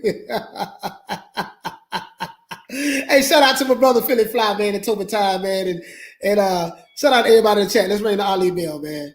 You know what I mean? So, hey, Debo. Debo, what you say? Debo to God, what you say? The boxing era is so weak. Everybody ducking everybody, scared to be a meme on the internet. The Charlos need to clean their own division up before begging for Canelo. One thing I will say, Jamal Charlo is going to fight for undisputed. So Jamal Charlo doing this thing on Debo to God. You know, i.e. this is why I like Jamal Charlo. Jermell Charlo is the real deal. He the lion. Jamal Charlo, he Tony the Tiger. He's Tigger on Winnie the Pooh. Jamal Charlo is Tigger on Winnie the Pooh. Jermell Charlo is the real lion. Jermell Charlo is the real lion. So I want nobody saying I'm hating on the Charlos. No, I'm talking about one Charlo. I like the other Charlo. The big Charlo, nah, I ain't feeling him at all. I ain't feeling him at all. The big Charlo he's a walking contradiction. Jamal, what you say, Philly Fly? Jamal is a bad deal. Like buying a car that picks up 10 minutes, that packs up 10 minutes after buying it. Yeah, man. Yeah, for sure. For sure. Jamal Charlo, I know that the other channels cap for the Charlos. I'm not capping for the Charlos. I'm capping for Charlo, Jamel. Jamel is that guy. Jamal, he Tigger. He Tony the Tiger. Period. What you say, Triple X? Jamel might as well bulk up to 168 and call out Canelo. Yeah, you know what I mean? You know, so it is what it is. It is what it is. Edward Stephen, what do you say? Why do certain boxers and fanboys demand Canelo fight world beaters every fight, but their favorite fighters are fighting bums? Listen, you hit the nail right on the head. Juan Montiel is who Jamal Charlo fighting next. Who the hell is Juan Montiel?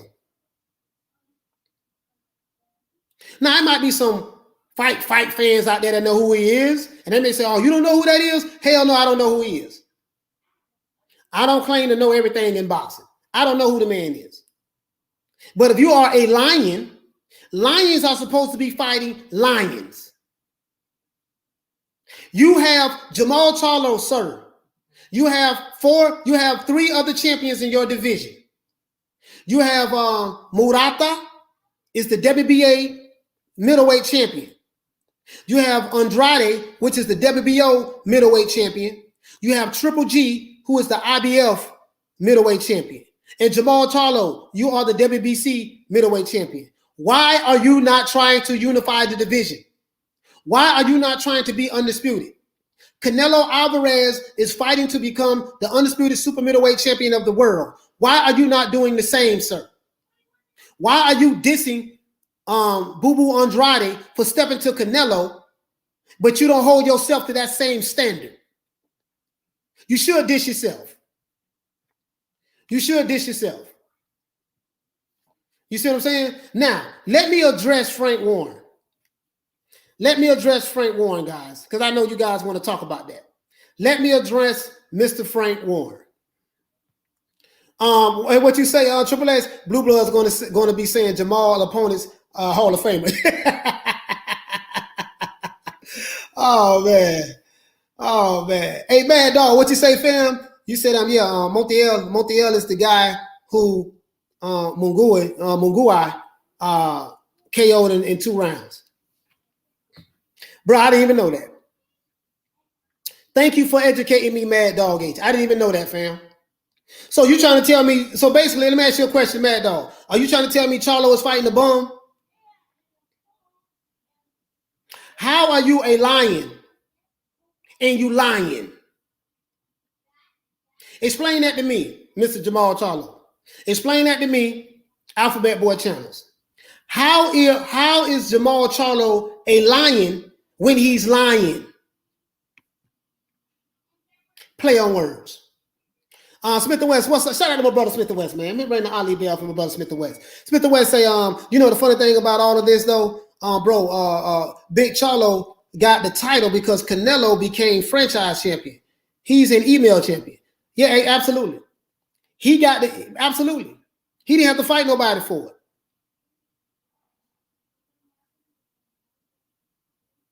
Now, I know what people saying, Canelo ducked Charlo. Okay, if that's what they want to believe, okay, that's fine. If that's what they want to believe.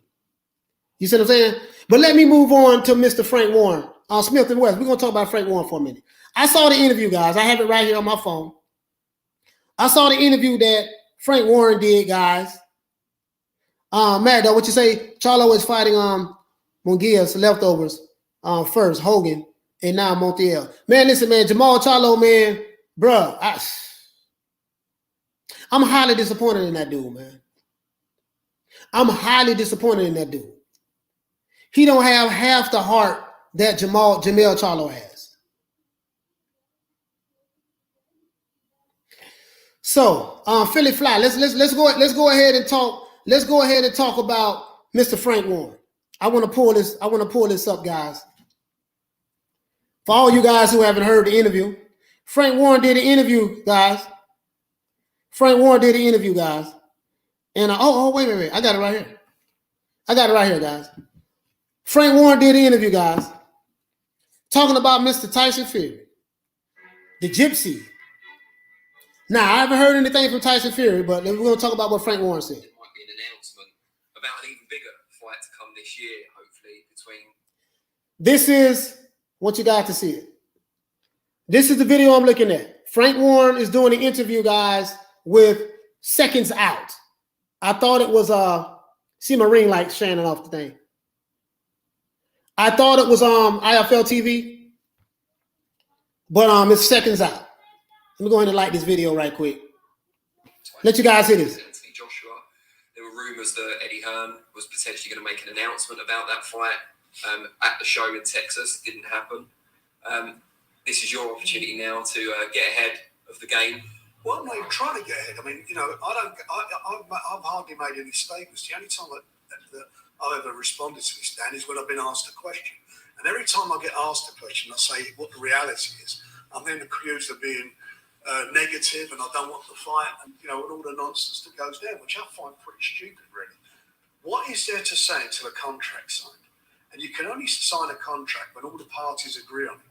And we've got a contract at the moment that all the parties don't agree on. And we've got a contract at the moment that Tyson Fury will not sign. Well, one of the things in that contract needs that. So he said that there's an issue with the contract that Tyson Fury will not sign. Seconds Out, it is Radio Raheem. You're right, fam. But Radio Raheem wasn't the one doing the interview. But yeah, Seconds Out is Radio Raheem. I'm not going to say anything about Tyson Fury. We're just going to address Frank Warren. But let's go ahead. That will enable us to get over the hump is the guarantees. So if the guarantees are there, then it's not a problem. And that's where I'm not even getting down the road of saying where the fight's going to take place, who the negotiations are with or anything, because it's all moot at the moment. And, we're now, how many months on? 4 months on? We're in, we are where we are. Every day there's going to be an announcement. Well, until we agree to terms, until Tyson Fury, which is who we're with, until he's happy with the terms, it won't get signed, and he's not happy at the moment. I don't know what Anthony Joshua's position is because we've had nothing to do with that. Give us an insight then in the difference between all parties being agreed in theory but not actually having signed and where we are now. But why are the guarantees not what was expected? Well, it's not the guarantee. What it is signing for the amount. It is a guarantee for the amount of money that's being paid. And until somebody actually, until there is until Tyson is satisfied that the money that's in that contract is guaranteed by a bank, then it ain't going to get signed. So that's the issue. It's the source of the funds. That's the main issue. Yeah, that's the main issue.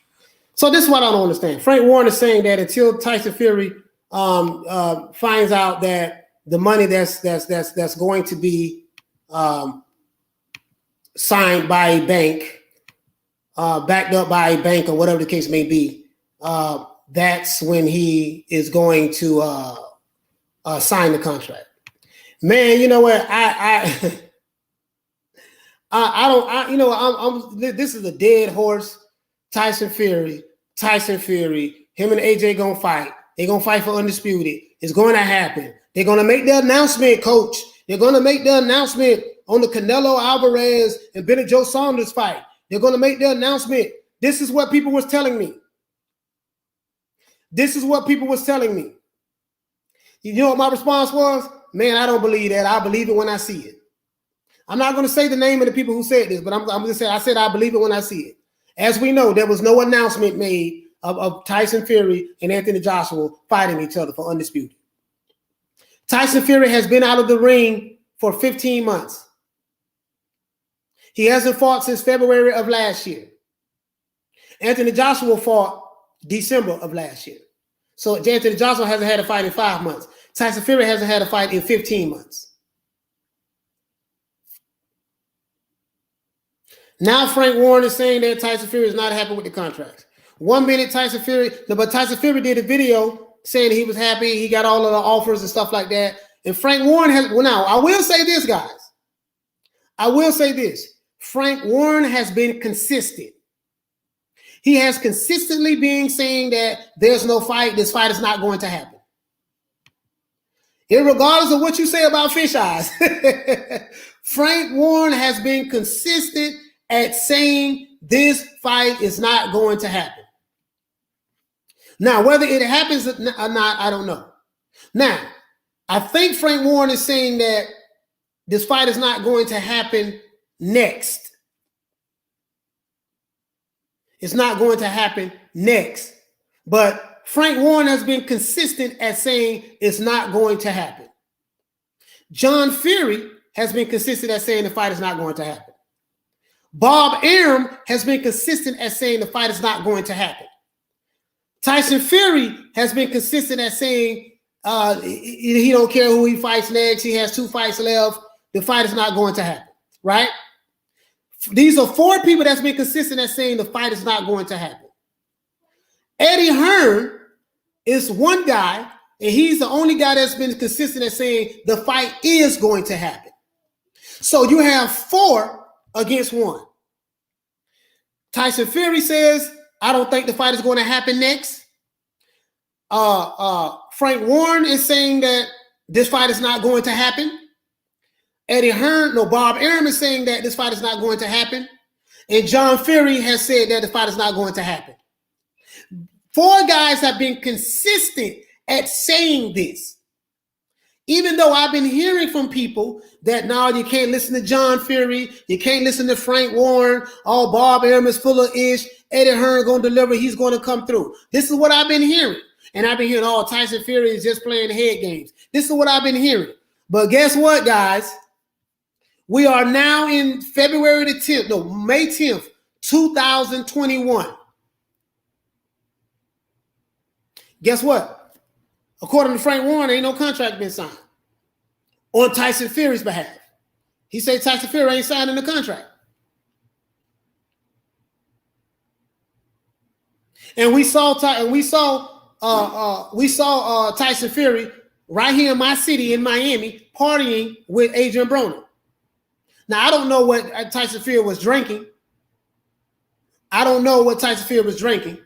But we know Adrian Broner was drinking because Adrian Broner is a drinker.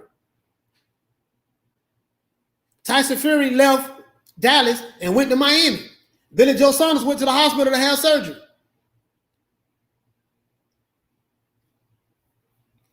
Smith and West, you hit the nail right on the head, fam. But he did say he received the contract, so Eddie did his job. Eddie Hearn did his job. But hey, Smith and West, check this out, fam. This is what they're going to do. They're going to flip it and say that it's Eddie Hearn's fault. Mark my words. They are going to flip it and say it's Eddie Hearn's fault and Anthony Joshua is ducking Tyson Fury. I bet you that.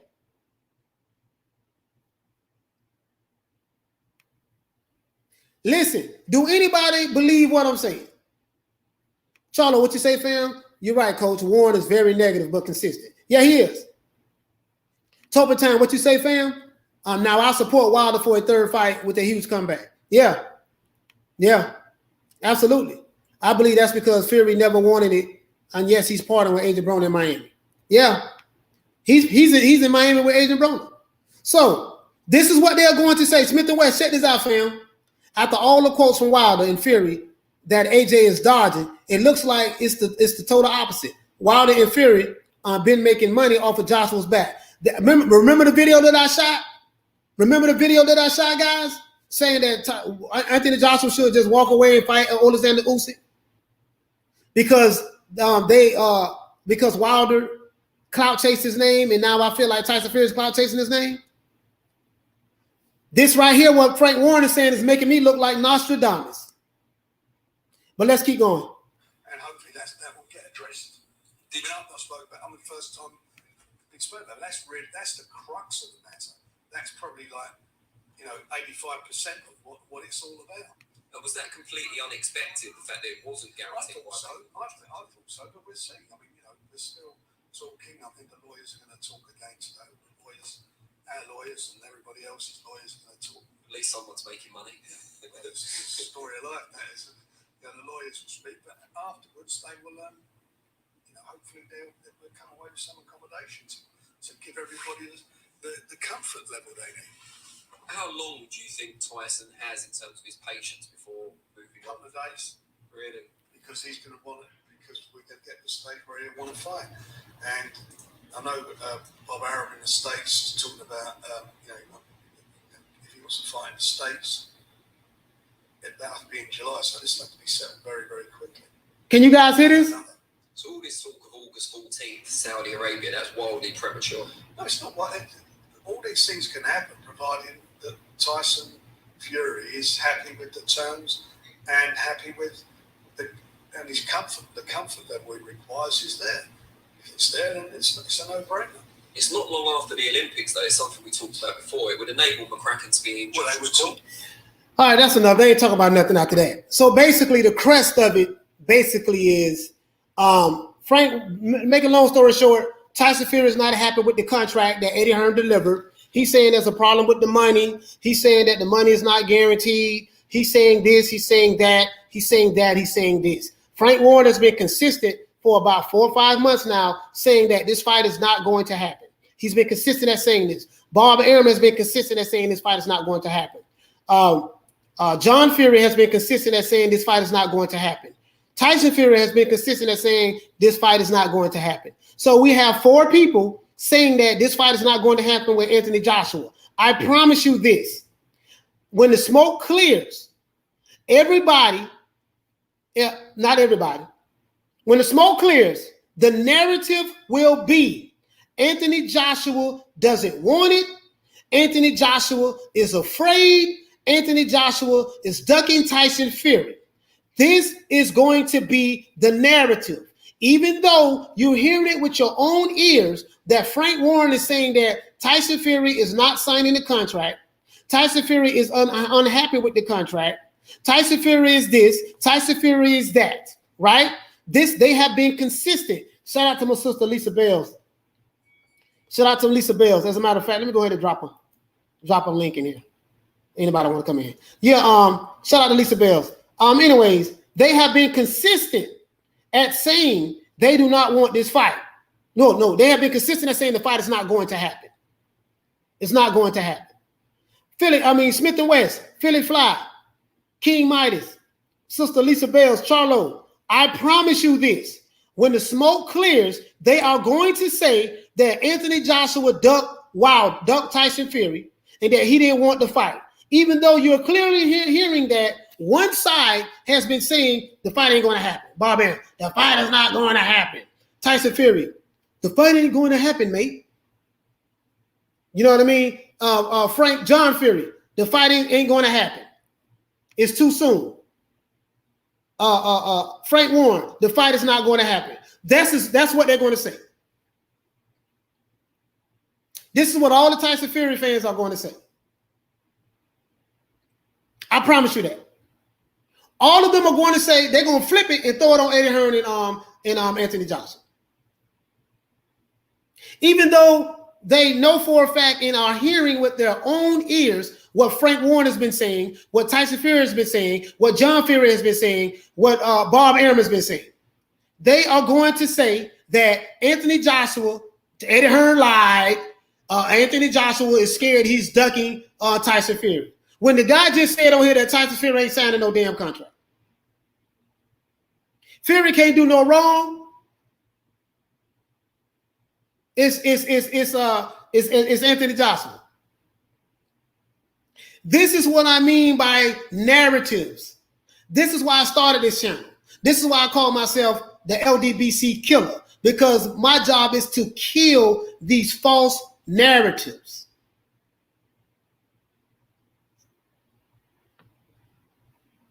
So Joe B said Joshua the Big Dawson is ducking Fury. I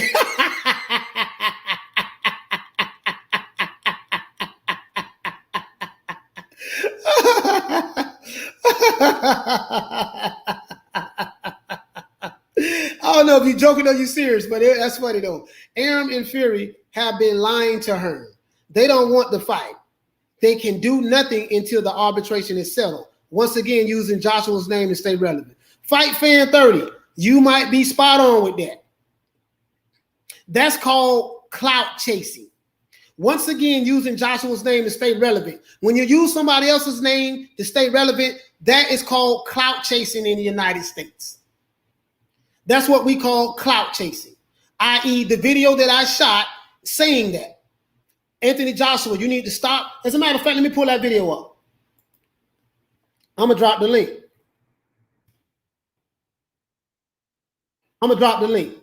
I'm fixing to pull it up.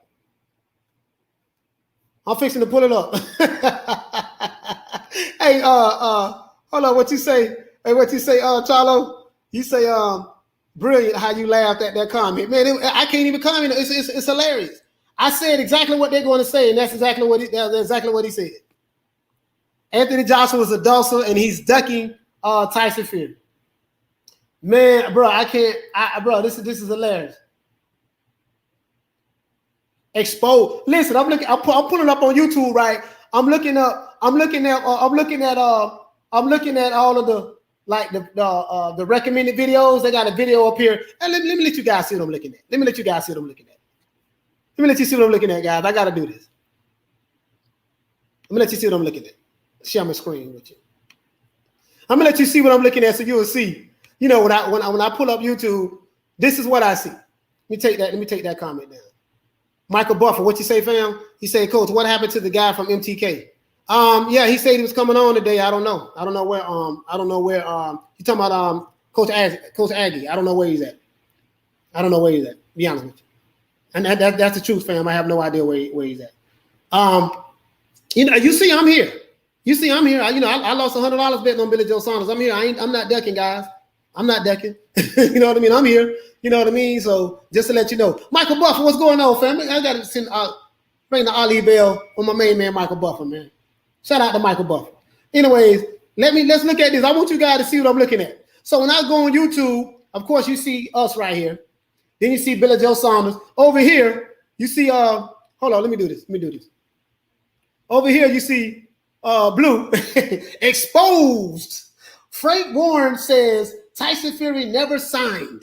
And you know he's talking about the contract. So let me look this up. Let me look up something, guys. So let me go over here. Because I want to share this video so you guys can see it. Why?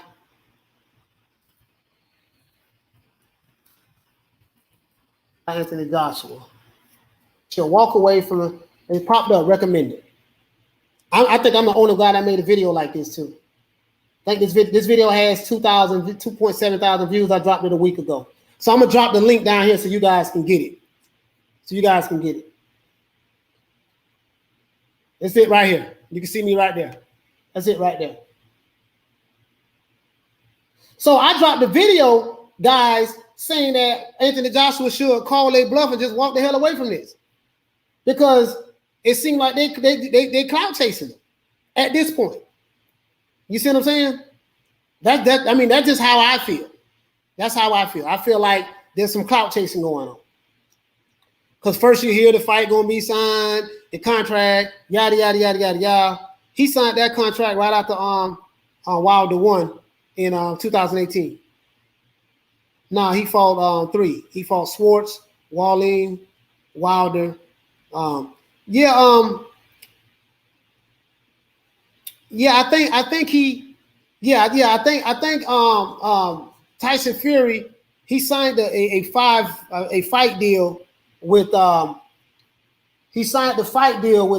a matter of fact, let's share this with ESPN. I think ESPN had gave Top Rank $100 million or something like that. It was a 5-fight $100 million deal. So Tyson Fury fought 2 bombs, as we know. Then he fought Deontay Wilder for the second fight. He has two more fights on his contract. So I guess he was trying to make the fight with Anthony Joshua, the two fights with them. That was the quote unquote so-called plan. But Tyson Fury has said on multiple occasions, "Don't be surprised if you see me fighting Wilder again for the trilogy." So there you have it. That's it. I mean, that's all we know. All I know is one side has been consistent. Do you notice how quiet Joshua is? He knows the game's going on, but he doesn't want to talk. Yeah, Joshua's always quiet, Chris. Joshua's always quiet. Let me go ahead and share this. Joshua don't do no talking. All right, there we go. Joshua don't do any talking. Let me paste that there. So this is the video, guys, that I dropped saying that why Anthony Joshua should walk away from this Tyson Fury fight. Because I feel like they're using his name for clout. That's the video right there. You can click on that link. That's the video right there. That's the video right there. What's going on?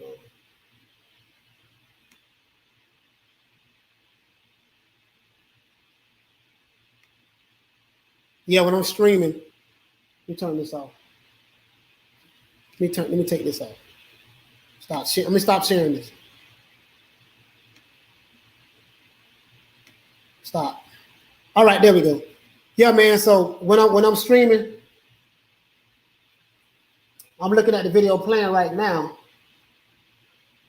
Yeah, this video got 2,800. It almost got 3,000 views. It almost got 3,000 views, but why is this showing blurry? Anyways, let me go ahead and shut that down. But yeah, you see what I'm saying? So one side has been consistently saying that it ain't gonna happen, it ain't gonna happen, it ain't gonna happen. And one thing I will say about Frank Warren has been consistent, guys. He's been consistent.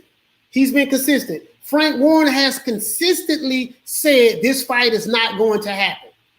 So Frank Warren said people are getting on me saying I'm being negative and stuff like that. So that means Frank Warren has been hearing what the fans are saying. The fans are saying that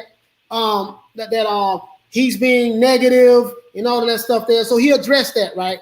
But Frank Warren has been consistent at saying that this fight is not going to happen. Tyson Fury, he has the contracts, but he hasn't signed it because he's not happy with the contracts.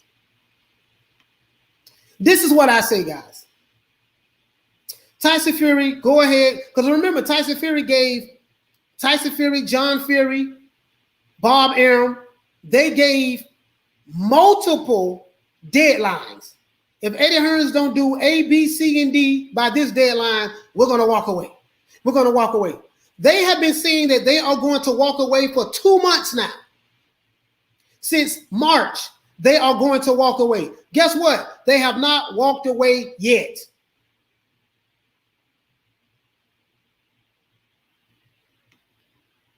Smith and West, what you say, fam? Anthony Joshua said that he wouldn't be surprised if Fury pulled out of that fight 2 weeks before the fight. He knows who he is dealing with. Absolutely. How do we know that Tyson Fury will pull out of a fight? He did it with Vladimir Klitschko in the rematch. He was at a press conference. I can pull it up and show it to you guys. It's everywhere on the internet. So this is Smith and West. If you remember, this has been my position the whole time. I say, listen, man, I don't know, man. Tyson Fury, man, he's known for pulling out of fights. I have videos. That's one thing about videos. I can sit on here and say whatever I want to say, right? But when you drop a video, the video will tell you that, hey, man, you know what? Coach did say that. I talked about that. But fight fan. Let me see where you at, bro. We had this a few years ago called Commodity Fighters versus Lennox Lewis. Who knew that he made others money? Yeah, but always stated, judge him his whole career. He fought for himself. Yeah. Fight fan. Didn't Arum say on Barbershop that the arbitration was over with Wilder? Wilder ain't getting nothing. Yeah, fight fan. He lied.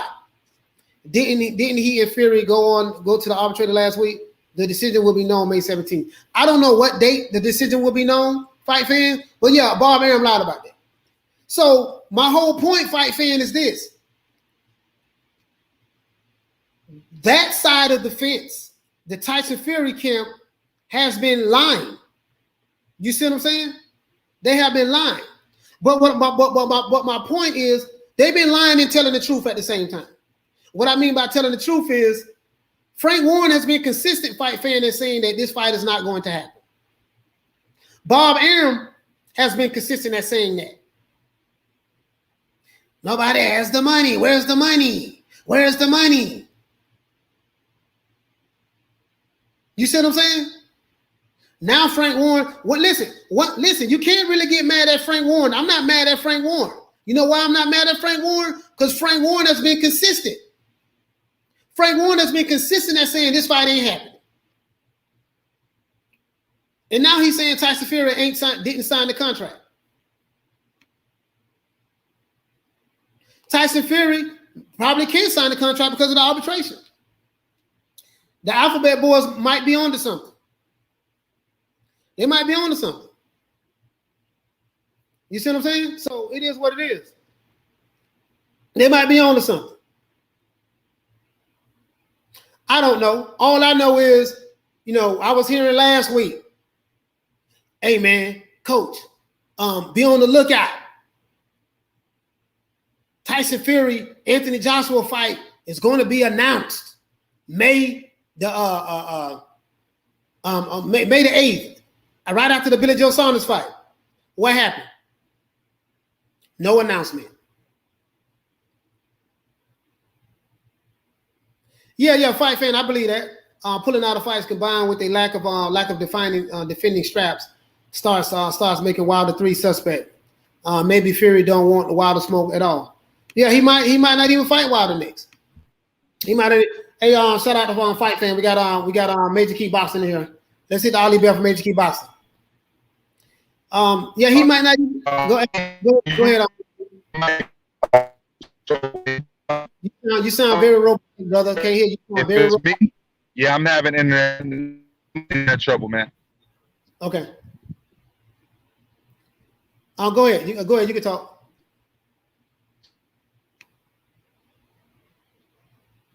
Philly Fly, what you say? I gave Fury till tonight for the fight to be announced. Oh, it ain't happening. Hey, Philly Fly, you give it to tonight. Maritza, what do you say, Maritza? Who's Cater Plant? Although I've heard of Demetrius Andre, I am Mexican and I go for Canelo 100%, but he needs to fight a recognized fighter. Yeah, Maritza, Caleb Plant, he has a belt. And that's it. He has a belt, and I think he has the IBF. So I mean that's it. Caleb Plant ain't nobody. I'm just being honest with you. He's nobody. People gonna know who he is now once Canelo beat his ass, and that's if he signed the contract. Again, I'm not optimistic, guys, about these fighters. I'm just not. I'm not optimistic about Jamal Charlo. I'm not optimistic about Caleb Plant. I told you guys I don't even like Caleb Plant. I don't like him at all. I just don't. You see what I'm saying? You can call me a Caleb Plant hater or whatever. I don't care. I even take that. I don't like the dude. Don't like him at all. Fake ass. He's a fake ass John B. Like my brother Blue Bloods, like my brother Blood Boxing say. He's a good fighter. He fought. He got a resume full of bums. He only had 21 fights. You see what I'm saying? He fought hobos, people off Skid Row in LA. He fought people in Overtown, right here in Miami, bums. That's all he fought. That's all he fought. They call him Caleb Sweet Hands Plant. Sweet Hands. But we're gonna find out how sweet your hands is when you get in the ring with Canelo. He's a knockoff Billy Joe Saunders. Caleb Plant ain't better than Billy Joe Saunders, in my opinion. He's not better than Billy Joe Saunders at all. He looks good when he fight hobos. I saw his last fight, the whole 12 rounds, him and Caleb Truax. Caleb Truax was, I think, 45, 50 years old. He was slow. Caleb Plant beat him in a 12-round decision, unanimous decision. Caleb Plant beat the man every which way but Sunday. Couldn't knock him out. I I don't believe in Caleb Plant. I have no faith in Caleb Plant. Caleb Plant is the American version of Billy Joe Saunders. As a matter of fact, that'll be disrespect to Billy Joe Saunders, because Billy Joe Saunders, in my opinion, is better than Caleb Plant.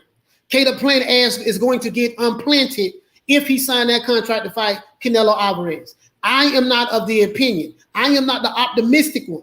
But I think, you know what? Canelo, I take that back, guys. Canelo Alvarez gets what he wants. So if Caleb Plant signed the contract, maybe Canelo will give him an offer he can't refuse. But it will Uncle Al Heyman allow Caleb Plant to fight Canelo? Because that'll be another belt that the PBC have lost. So if that belt go to Canelo, then guess what? The PBC ain't got no champions at the super middleweight division. You see what I'm saying? That's why I don't believe that Caleb Plant will sign that contract, because I don't think Al Heyman will do it myself. But who knows? I could be wrong, guys. I've been wrong before, and I will be wrong again. Nobody is right all the time.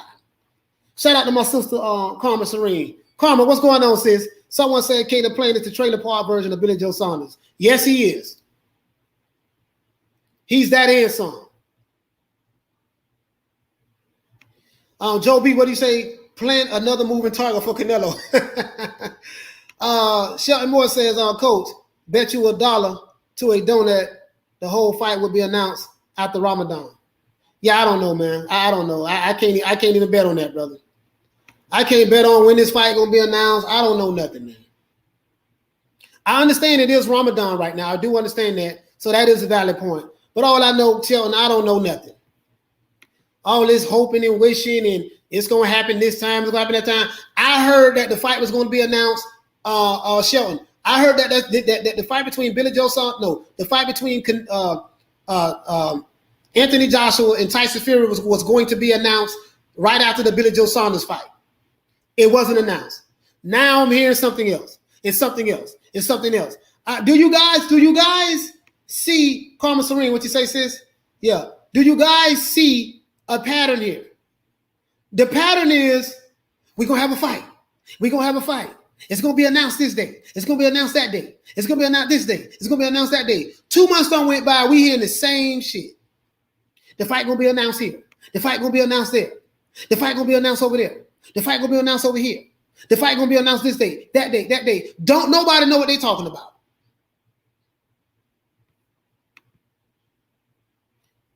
When you hear a whole bunch of different versions of the same story, that means nobody knows what they're talking about.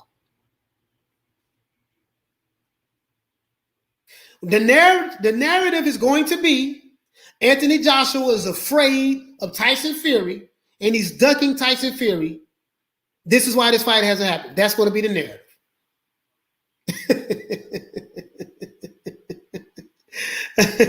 Joe B, getting his opponents off the street in the old folks' home playing.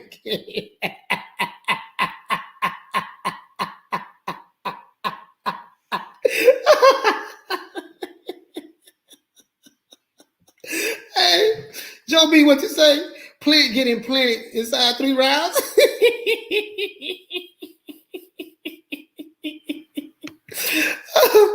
Hey, listen, man. Caleb Plant ain't better than Billy Joe Saunders, man. Hey, Karma, what you say? I saw that fight. Plant didn't look good at all, man. Karma. Hey, sis, man, come on, man. Listen, R.I.P. to Caleb Plant, man. That's all I can say, man. Another one gonna bite the dust. Caleb, hey, Karma, this is what you need to do. Go look at them. Go look at some of these Alphabet Boy channels, right? Because I'm not gonna lie to you guys. I've been on 2 of them, and I look at. I don't go to their channels to listen to them. I go to their channels to look at the comments. Everybody in the comments. Hey, Karma. Hey, Philly Fly. Mad Dog H. Wizard Sleeve. Shelton Moore. Listen. Joe B, listen. Everybody in the comments is saying that Caleb Plant is the next Rocky Marciano. They ain't say Rocky Marciano, I'm being facetious. But they're like, yeah, Caleb Caleb got them hands, boy. Caleb gonna be the one to take Canelo out. Caleb is the one. Caleb got the skills. The man got 21 fights and fought 20 bums. Well, no, Caleb Truos is not a bum. He got 21 fights and he fought 19 bums. No, he fought 15 bums and 4 hobos. Yes, I'm back to calling them bums. I don't care. I'm back to calling them bums. You see what I'm saying? You see what I'm saying? So it is what it is. Tyson not signing doesn't have anything to do with Ramadan. Yeah, they ain't got nothing to do with Ramadan. That ain't got nothing to do with Ramadan. Coach, I'm starting to think the only person can give Canelo a test is Triple G if he is not using a walker by the time Canelo gets to him. Yeah, I don't think Triple G can give him a test at this point because Canelo has gotten better since that Triple G fight. That's the scary part about it. Canelo has gotten better. He's gotten better, bro. Canelo's gotten better, man. Canelo's gotten better. He's gotten better, bro. So I just don't, I honestly, I think if Triple G and Canelo fight for the third time, I think Triple G gets stopped against Canelo. Because of his style of fighting, I think he gets stopped this time. News here in England, money issues. Fury versus Joshua was being stalled due to money. Man, due to money. Yeah, and that news is coming from Frank Warren. Coach, I'm going on the betting lines to find out, quit on Plant. I may get good on that money. Yeah, Michael Buffer, listen, man. If that fight is announced, because we are talking about Canelo Alvarez here, so maybe Canelo has enough power and pull in boxing that he can make Al Heyman make this fight. You know what I mean? Al Heyman is supposed to be the godfather according to these Alphabet Boy channels, and according to even some channels from the UK. My main man Rap Star, he feel like that. He feel like that Al Heyman is the god based on what he said last night, and he's this, he's that. So they have a lot of confidence in Al Heyman. Me, I don't give a damn about Al Heyman. I'm not an Al Heyman lover. Don't give a damn about him. So don't give a damn about Bob Arum. Don't give a damn about Frank Warren. You know what I mean? I don't care nothing about promoters. I care nothing about management companies. All I care about is, are we going to see a good fight? Are we going to see the best fighters? If we're not going to see the best fighters, don't tell me about no damn promoter. Don't tell me nothing about no management company. Don't tell me nothing about A side, B side, what side of the street you on. I grew up on Main Street. Who cares? Like literally, I grew up on Main Street. 1332 Main Street, apartment B. That was the apartment that I lived in the projects in West Tampa. Who cares what side of the street I grew up on? And I grew up on the west side of Main Street. What the hell that mean? You see what I'm saying? All I care about is seeing the fights. That's all I care about. Now, let's get back to, shout out to my sister Lisa Bells. I got love for Lisa Bells and Carmen Serene. They're some good women. Listen, again, I am not high on Caleb Plant. Caleb Plant is not better than Billy Joe Saunders. Billy Joe Saunders is a better fighter than Caleb Plant, in my opinion. I could be wrong. They haven't fought each other, but that's just how my opinion. Based on the eye test, I've seen like 7 or 8 Caleb Plant's fights. And what made me watch Caleb Plant, because he was with the PBC and the Alphabet Boys was hyping him up. So I said, let me see what's up with this dude, man. They keep talking about this guy, man, like he the next Roy Jones Jr. or something. Sweet Hands is what they call him. Caleb Sweet Hands Plant is what they call this guy. Now he's the guy that's going to take out Canelo Alvarez. How when he's not better than Billy Joe Saunders? Billy Joe lasted 8 rounds against Canelo. As you know, I lost money betting on Billy Joe. Billy Joe Saunders went 8 rounds against Canelo.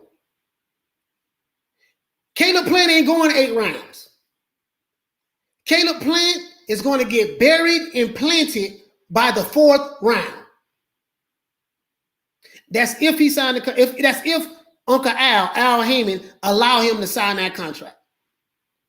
Because at the end of the day, the PBC fighters can't fight unless Al Heyman tells them to fight.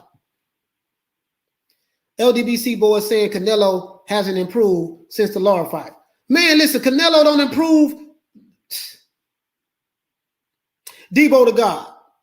Nobody in this chat believes that Canelo has not improved. Canelo has excellent footwork. Did you see how he cut that ring off on Billy Joe Saunders? Billy Joe Saunders fought Canelo in a 22-foot ring, the size ring that he wanted. Canelo said, I don't care what size ring you want. If you want it, go ahead and get that. I'm going to beat you anyways. And Canelo predicted that he would stop Billy Joe by the 8th round. He did that. I went back and looked at some footage. He did that. He said about the 8th round, I'll get him out of there. He said that. He stopped him in the 8th round.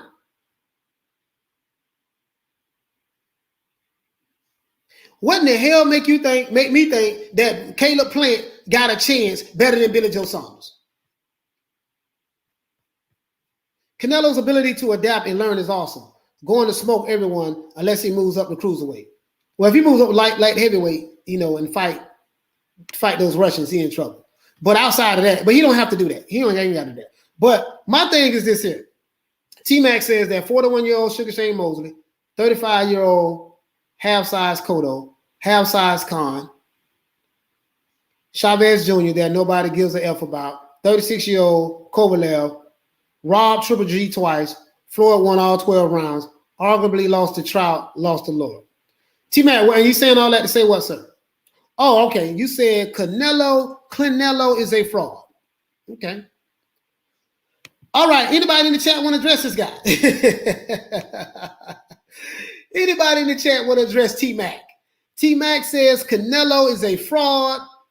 He said that his resume is kind of shoddy because he fought Sugar Shane Mosley when he was 41 years old. He fought a 35-year-old Cotto, who was half his size. He fought Amir Khan, who was half his size. He fought Chavez Jr. that nobody gave a damn about. He fought 36-year-old Kovalev. And they robbed Triple G twice. I don't agree with that. I think they robbed Triple G the first fight. I think Triple G won the first fight against Canelo, but that's neither here nor there. The second fight, Canelo clearly won that fight. So I disagree with that. Floyd won all 12 rounds. Arguably, Canelo lost to Trout and Laura. The only problem with your argument there, T-Mac, is that Canelo was very young. So all of these fighters, Sugar Shane Mosley had way more experience than him. Canelo was young. So Sugar Shane Mosley's experience could have beat the younger guy. Cotto, I give you the Amir Khan. Chavez Jr., I even give you that. Kovalev was coming off a 2.5 month. He just fought. He had just fought Anthony Yard 2.5 months prior to him fighting Canelo. But for me to sit back and say that Canelo is overrated, I'm gonna let the chat deal with you, brother. I'm not gonna say anything about that, brother. I'm not gonna say anything about that, T-Mac. I'm not, because honestly, it's funny at this point, brother. It really is funny at this point. It really is funny at this point. You see what I'm saying? It's hilarious. Coach, I still don't get what Al Heyman looks like. Like he's some kind of robot or computer or something. No, I know what he look like. Yeah, Al Heyman, he just don't do any talking. But he's been around a long time. He learned a lot from the boxing game with Don King back in the day. Al Heyman was a music promoter or something of that sort. Him and Don King was real close friends, so he know a lot about boxing from Don King. And then he worked with Oscar De La Hoya company. He did work with Oscar De La Hoya before he left and started his own PBC thing and got all these different investors to come together and stuff like that. So Al Heyman doesn't do any talking, but everybody else do talking for Al Heyman. Do you notice that? Al Heyman don't do any talking, but everybody else do the talking for him. Wizard Sleeve said, if Fury lips move, he's lying. What you say? Canelo footwork is underrated. Dragon Leg. Shout out to my brother Dragon Leg, Ring Ali Bell, Dragon Leg. Yeah, Canelo boxing ring IQ is highly underrated. He has a high boxing IQ. Billy Joe Saunders was an undefeated fighter. Billy Joe Saunders was a two-time two-weight division champion. The man don't know how to lose. Billy Joe Saunders was in his prime. Canelo was in his prime. He got stopped in the 8th. You know, Billy Joe don't have any power in his hands. You know what I mean? But anyways, let's see. Eddie Val said Canelo would have done the same thing in the 30-foot ring. Ain't no matter. Yeah, he can't use that as an excuse. He got the ring size he wanted and he still got stopped. Plant is getting a big check. That's all. But okay, yeah. Mad Dog H. Al Heyman would not sign the permission slip to let Plant get planted. I'm gonna be honest with you guys. I just look. I think with the PBC is all about control more so than the money. It's all about keeping everything in house. Do you see what I'm saying? I just don't. Okay, I'm gonna give you an example. I'm gonna give you guys a perfect example. Dragon Leg said, T-Mac, you're funny. Chris says that's rubbish. Canelo is unbeatable. Rebel War Gaming says Troll Mac is back, fully on the cool. Yeah, man, T-Mac, you got to be trolling at this point, brother. You trolling, man. You trolling, man. Canelo is fighting 100 Euro bombs. What's he trying to achieve? What's he trying to prove? All right, T-Mac, man, I'll let you battle it out with the chat. I can't even address that, bro. Like right now, I totally don't agree with you, brother, on that. I really don't. I totally don't agree with you, T-Mac. You know what I mean? I'm not even going to get my feathers ruffled. Listen, but anyways, Al Heyman let his fighter Deontay Wilder fight a top-ranked fighter in Bob Arum. Al Heyman let Deontay Wilder fight another fighter outside of the PBC twice. And you see what happened. He got beat down to the ground and his belt has been taken. Now the PBC does not have any heavyweight champions. Al Heyman, it's my opinion, is not going to make that same mistake with Caleb Plant. Knowing that it's a guarantee that when he fights Caleb Plant is going to lose that belt and PBC is not going to have a champion at 168. That's my opinion. Now, of course, I know I have some people in the chat that don't agree with this, and that's fine. But my opinion is Al Heyman let Deontay Wilder, his cash cow, fight outside of the rim of the PBC. You see what I'm saying? And we saw what happened. The WBC championship strap is with Tyson Fury at the moment. So now, Al Heyman is going to allow Caleb Plant to get planted by Canelo Alvarez so he can lose another belt. Do you see what I'm saying? So the only way that, let's say Canelo and Caleb Plant fights, we know that Caleb Plant is going to lose.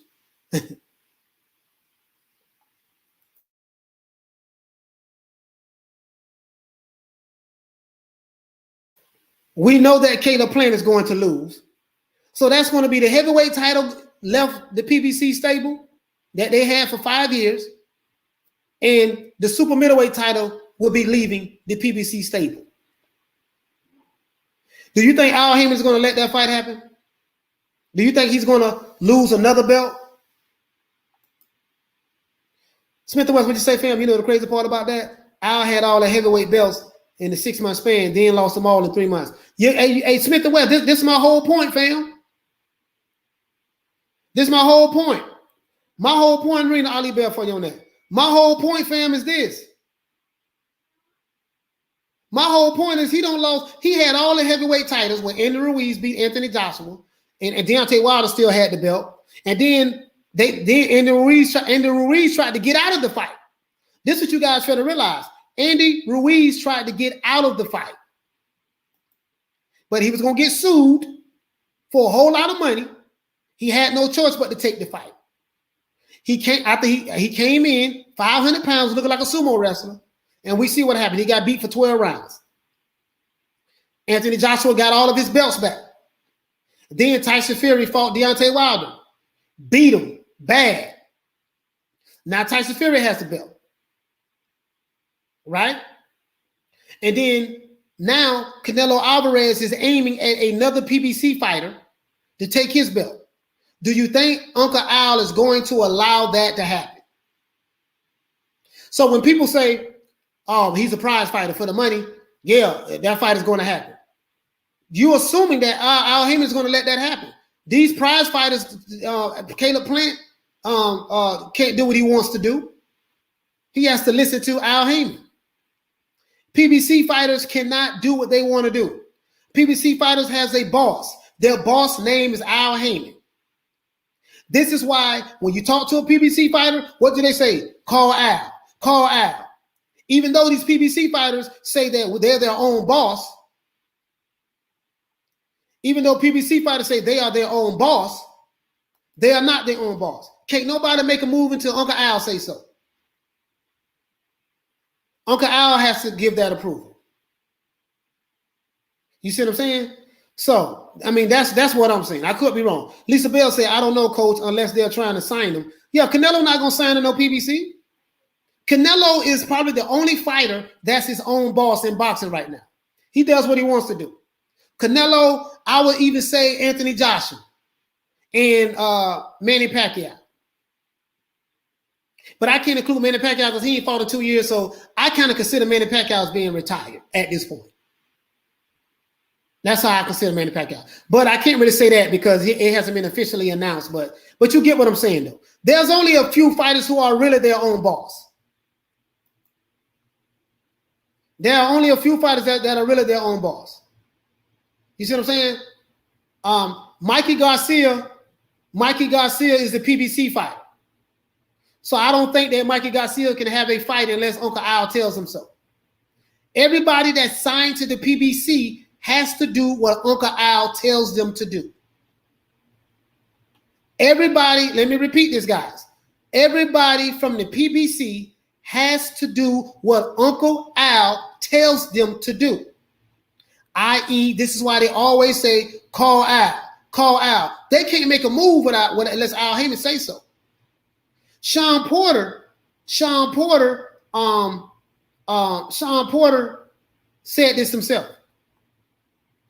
Mad Dog, I get what you're saying. Mikey Garcia last fight was with the zone. I don't know who Mikey Garcia fought last, to be honest with you. I didn't see the fight, brother, to be honest with you.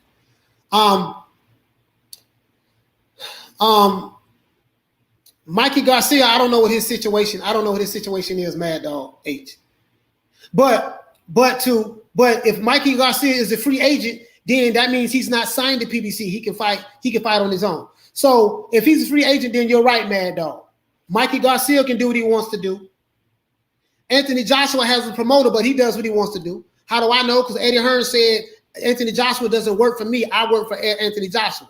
When Anthony Joshua tells me what to do. This is what Eddie Hearn said. And of course, Manny Pacquiao is a free agent. So, of course, if you are a free agent, you get to do what you want to do. So let me rephrase that.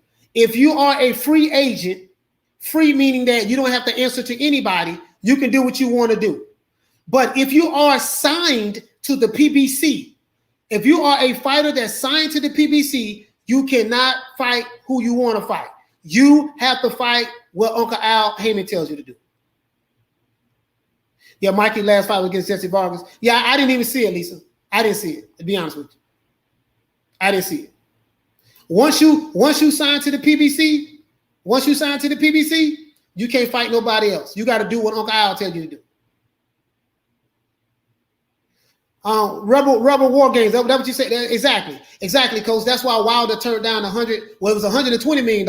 Even though he said himself he turned down more money to fight Fury. Yeah, Wilder did say that. Wilder said he turned down more money to fight Anthony Joshua in order to fight Tyson Fury.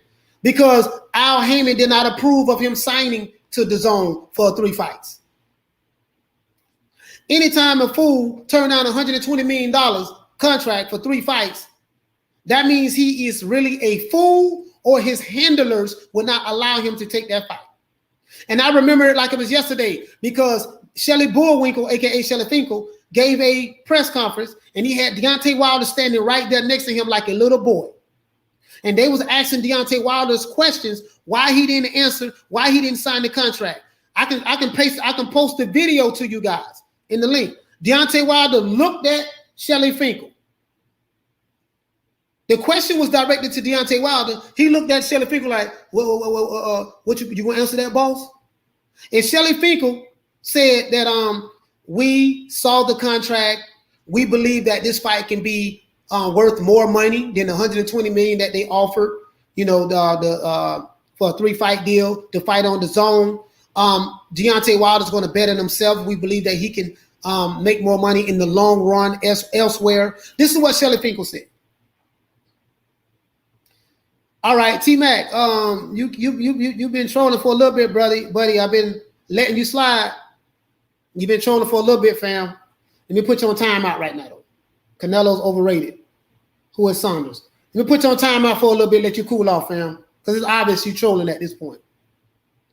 I had to put him on timeout for like 5 minutes. We're gonna let him come back later on and see what he, you know, he ain't bringing no value. If he's just coming on here just to trash Canelo and say he's a fraud, he's this, he's that, and whatever. So let's go. Let's see. Technically, Shelly was right. Fury got offered $75 million from Joshua for one fight. Yeah, but I mean, yeah, that was we don't know. Smith and West.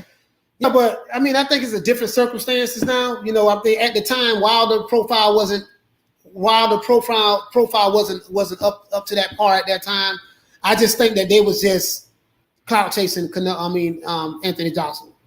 I honestly feel like that. Yeah, Eddie Val, don't worry about that. I don't block T-Mac. You know, he's been putting time out for 5 minutes.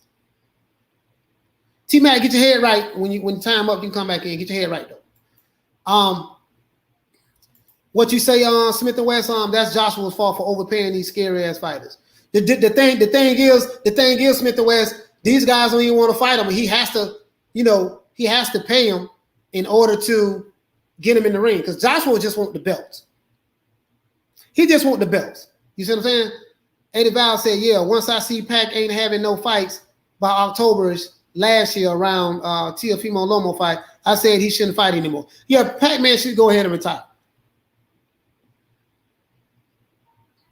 He should go ahead and retire. You see what I'm saying? So, but anyways, yeah, I just don't see, I don't see Al Heyman allowing his fighter Caleb Plant to walk into a fight that he know for a fact he's going to get his ass handed to him. I just don't see it. He's not going to beat Canelo, and then Al Heyman's going to lose another belt.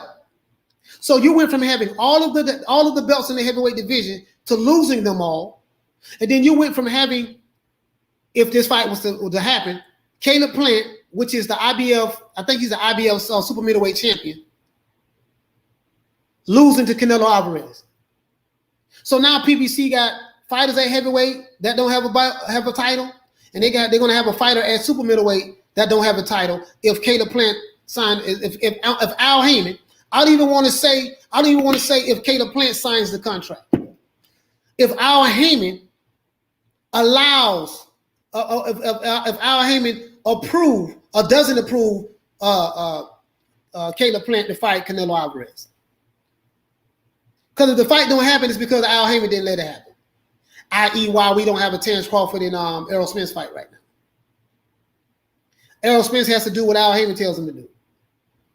Sean Porter said in the Porterway podcast that, the reason why the fight didn't happen between him and Terrence Crawford. No, he said the reason why that he lost his mandatory position. He said it's because that he was Terrence Crawford's mandatory for an entire year. I didn't even know this. For an entire year, he was Terrence Crawford mandatory. He said, Sean Porter, I'm not going by what anybody in the chat saying. I'm going by what Sean Porter said on the Porterway podcast. I advise you guys to subscribe to it. Sean Porter said that he has people that he has to listen to.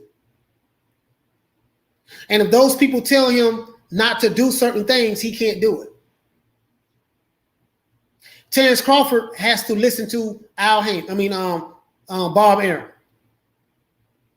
Bob Arum has consistently not wanting to put up money, big monies for Terrence Crawford to fight certain fighters.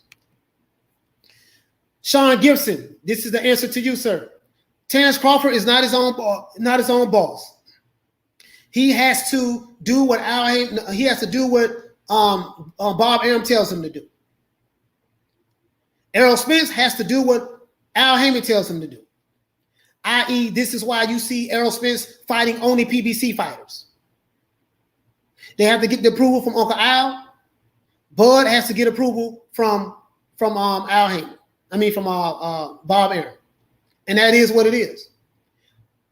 Whether you like Terrence Crawford or not, and you say he's ducking, that's your prerogative. I'm not here to argue with you on that.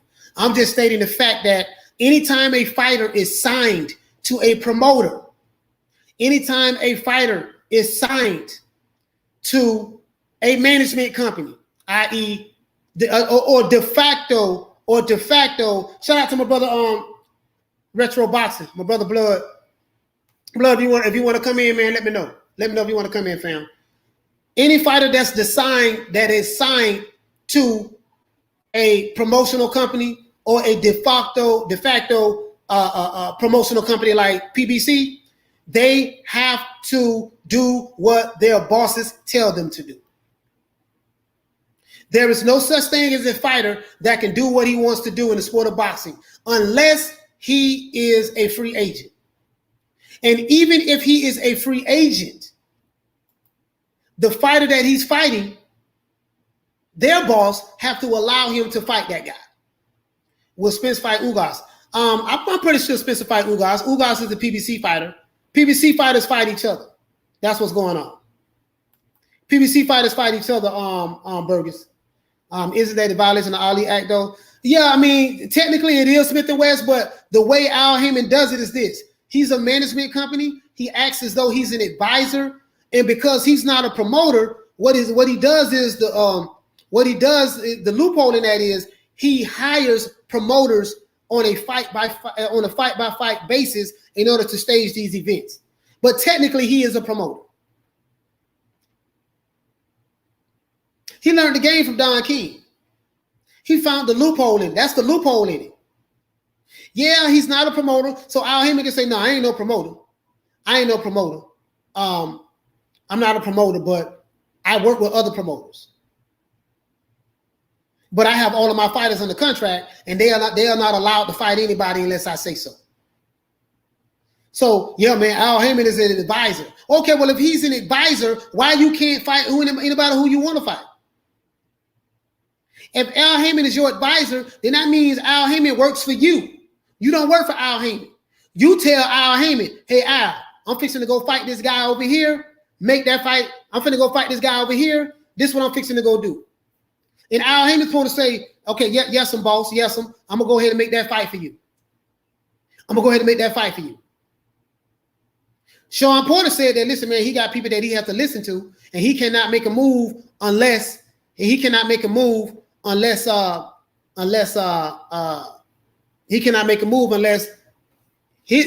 superiors or his higher ups tell him that he can do so. So when you hear these fighters talking about, I'm my own boss, you got a boss, Bob Arum, you got to listen to Bob Arum, i.e. Errol Spence. That's what he told Terrence Crawford. Terrence Crawford clapback should have been, i.e. well, you're not your own boss. You got to listen to Al Haymon. Period.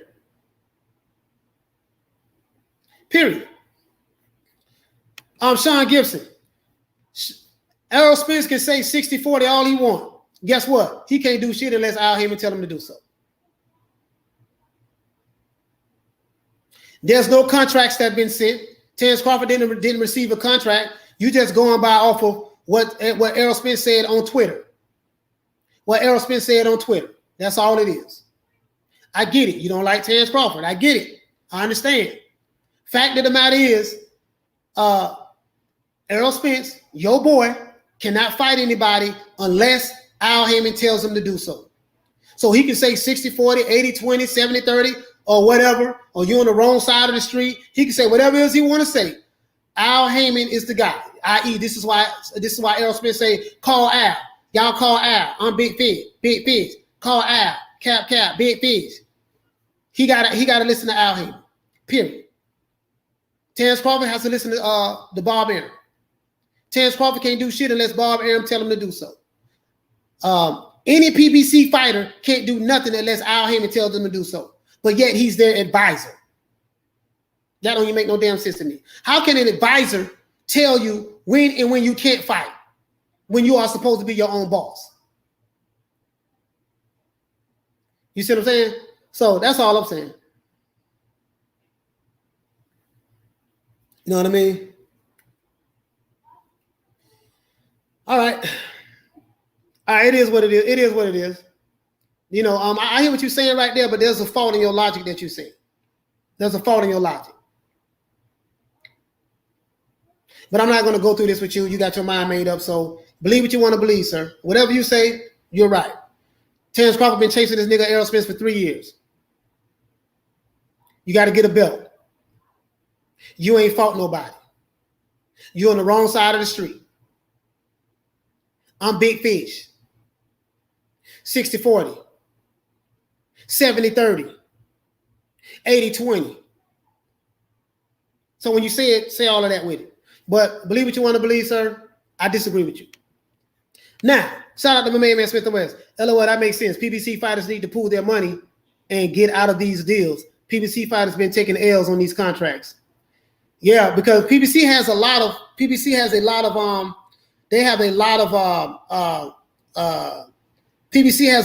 fighters.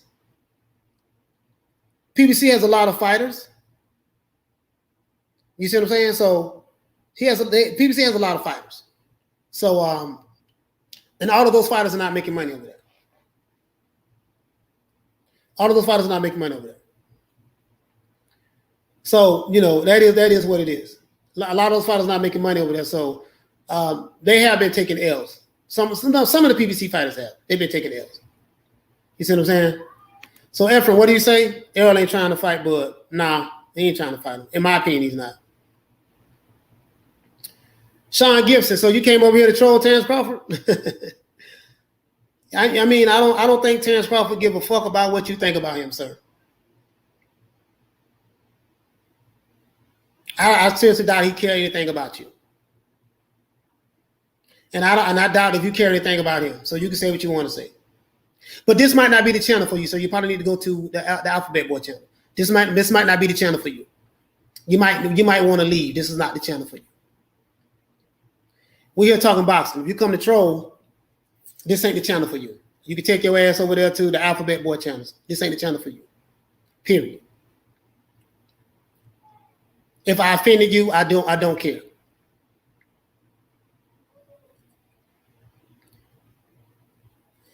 So, anyways, the Texas boxers look like clowns. Yeah, man, I'm just sitting back, man. Like the PBC fighters, you know, they can't do anything unless Al Heyman tell them to do something. So the promotional companies, so what you say, the promotional companies set up for PBC fighters is just a way to avoid paying the most tax. Yeah, but there's a loophole in that. You see what I'm saying? Because there's no way. Like I have a financial advisor. I'm going to break it down to you guys. I have a financial advisor, right?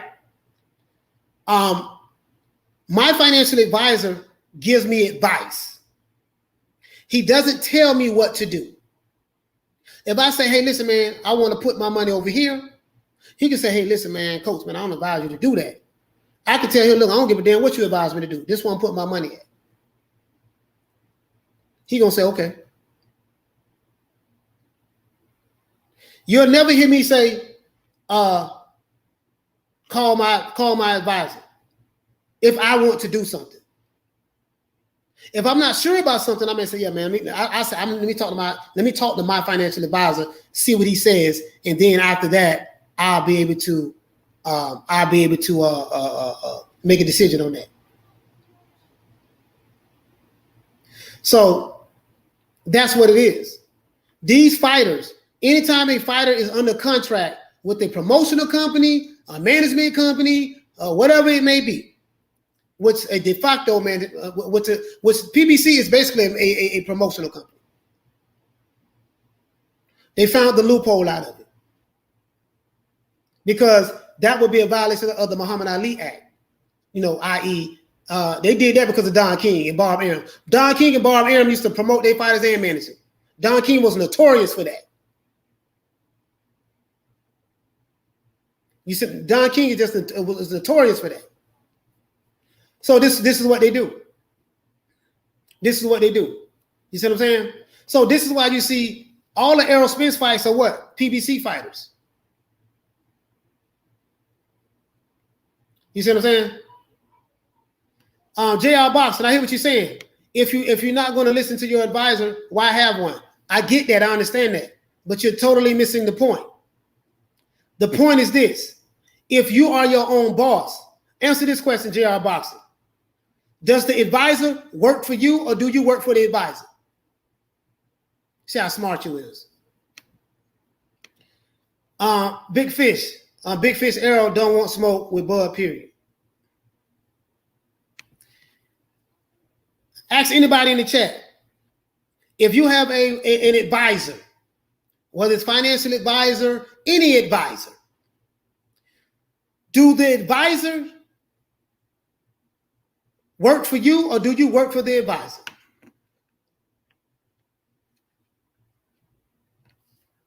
Ronald Finkley, let me drop the link. Hold on, I'm gonna drop the link right here. Does the advisor work for you, or do you work for the advisor? That's what I want to know. I already know the answer to it. I know for a fact a PBC fighter cannot fight anyone else unless Al Heyman tells him to do so. Let's put the advice aside. Do you want to know how I know? PBC has the contracts with the networks that put the money up for the fights. Al Heyman and his hedge fund, or whatever the case may be, of investors, they control the money. So shout out to Ronald Finkley, Rena Ali Bev, Ronald Finkley. So nobody can make a move unless Al Heyman tells them to do so. If they could make a move unless Al Heyman told them to do so, they would have. You have never seen a PBC fighter fight anyone unless they got permission or approval from Al Heyman. That, you know what that tells me? That tells me that Al Heyman is the one that's calling the shots with these PBC fighters. Yo, Coach. What's good, Coach? What's going on, fam? You know what? Like, that whole statement you just said makes a lot of sense, because that's how I look at Al Heyman. Like, he's the guy who got PBC off the ground.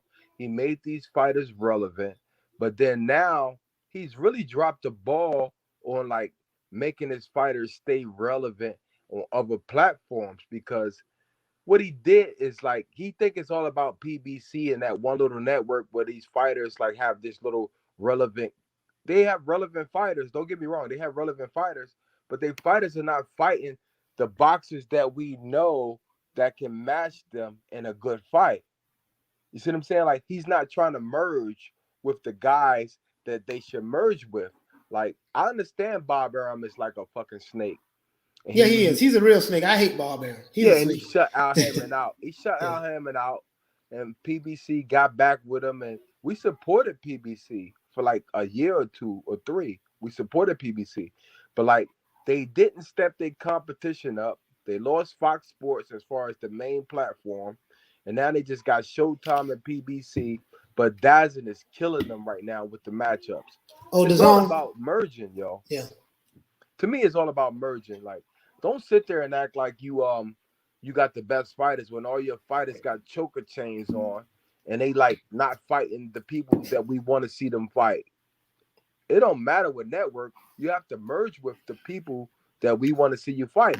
That's how boxing fans appreciate boxing. I'll buy a fight if I think it's worth it, but I'm not buying no bullshit ass fights. I'm not buying Montiel versus Jamal Charlo. Fuck out. You say he bought it. Hey man, hey Ronald, man, hey man, you hit the nail right on the head, fam. Listen. You just educated me on something, because I heard the rumor that PBC had lost lost the Fox deal, right? Yeah. I heard that.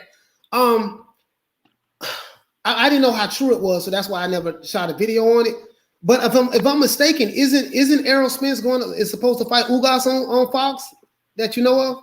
Have you heard anything about that? Yo, dog, they don't even have a schedule for that fight. So how is that a fight that's going to happen on Fox Sports if we don't see? I haven't seen it. Have you seen a card saying like Jamar Charlo is fighting Montiel on Fox Sports TV? Like, far as like, No, I haven't seen it. I haven't seen it. Like they say they announced it, but like, is there actually a schedule for that fight on Fox Sports? No, it's not. It's not a schedule. I haven't seen it. As a matter of fact, I can go to the PBC website because I go on their website all the time, and I do call their office. But I go on their website, you don't even see an update on any of those fights. Because normally they do have a list. They do have their fight schedule out. Yeah, and I think they released this fight schedule like 2 months in advance from what I've been seeing.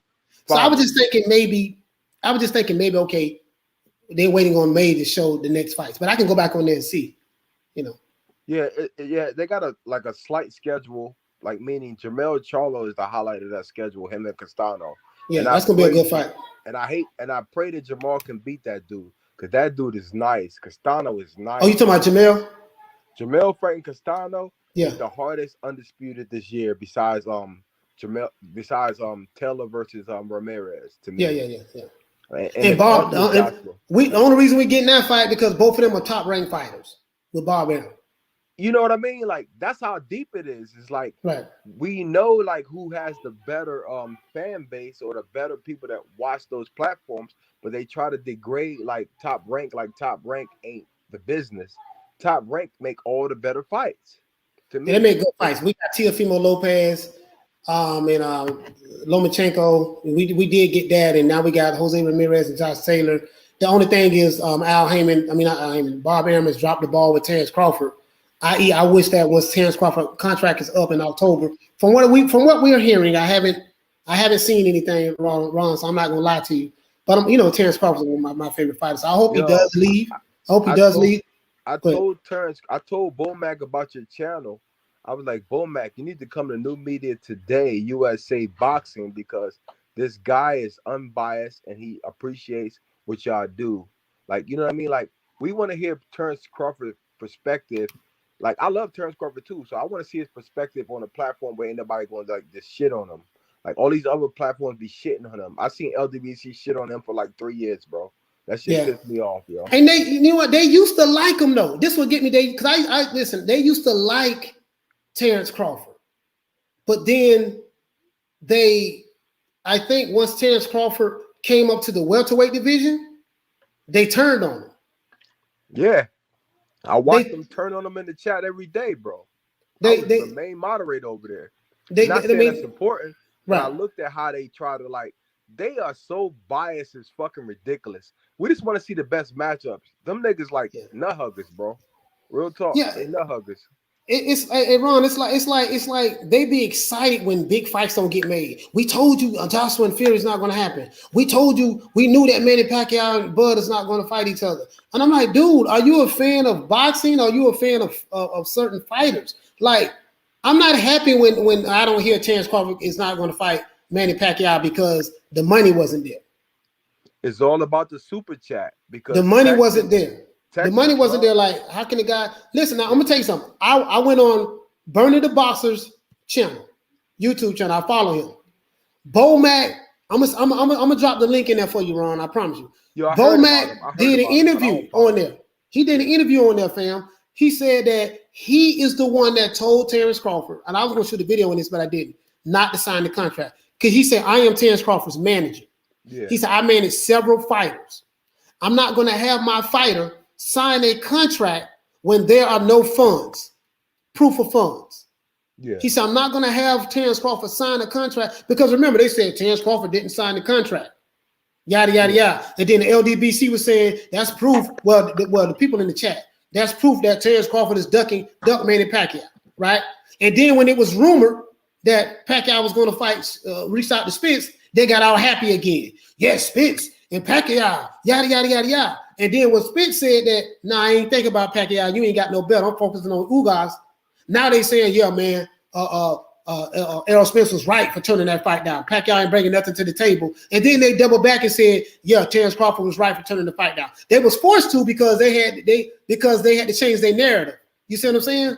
Yeah. You know, but Bo Mack said this. This is what he said. He said this on Bernie the Boxer's channel. I saw it. I got the video saved in my my I gotta favorites. follow him then because I didn't see none of that.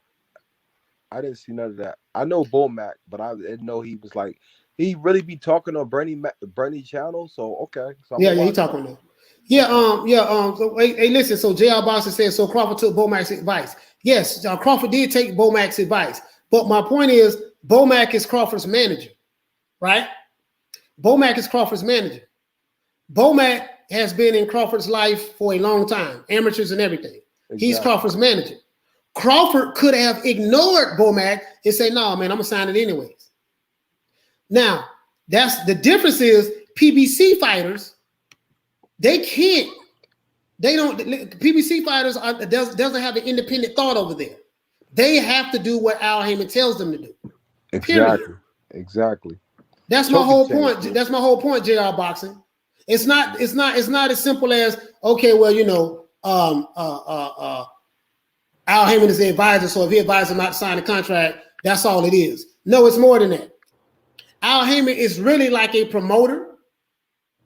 You know what I mean? He found the loophole in the system. The only difference between this is what Al Heyman did. Instead of you signing directly with a promoter, you sign directly with Al Heyman, and Al Heyman will work with the promoter on a fight-by-fight basis. It's the same shit.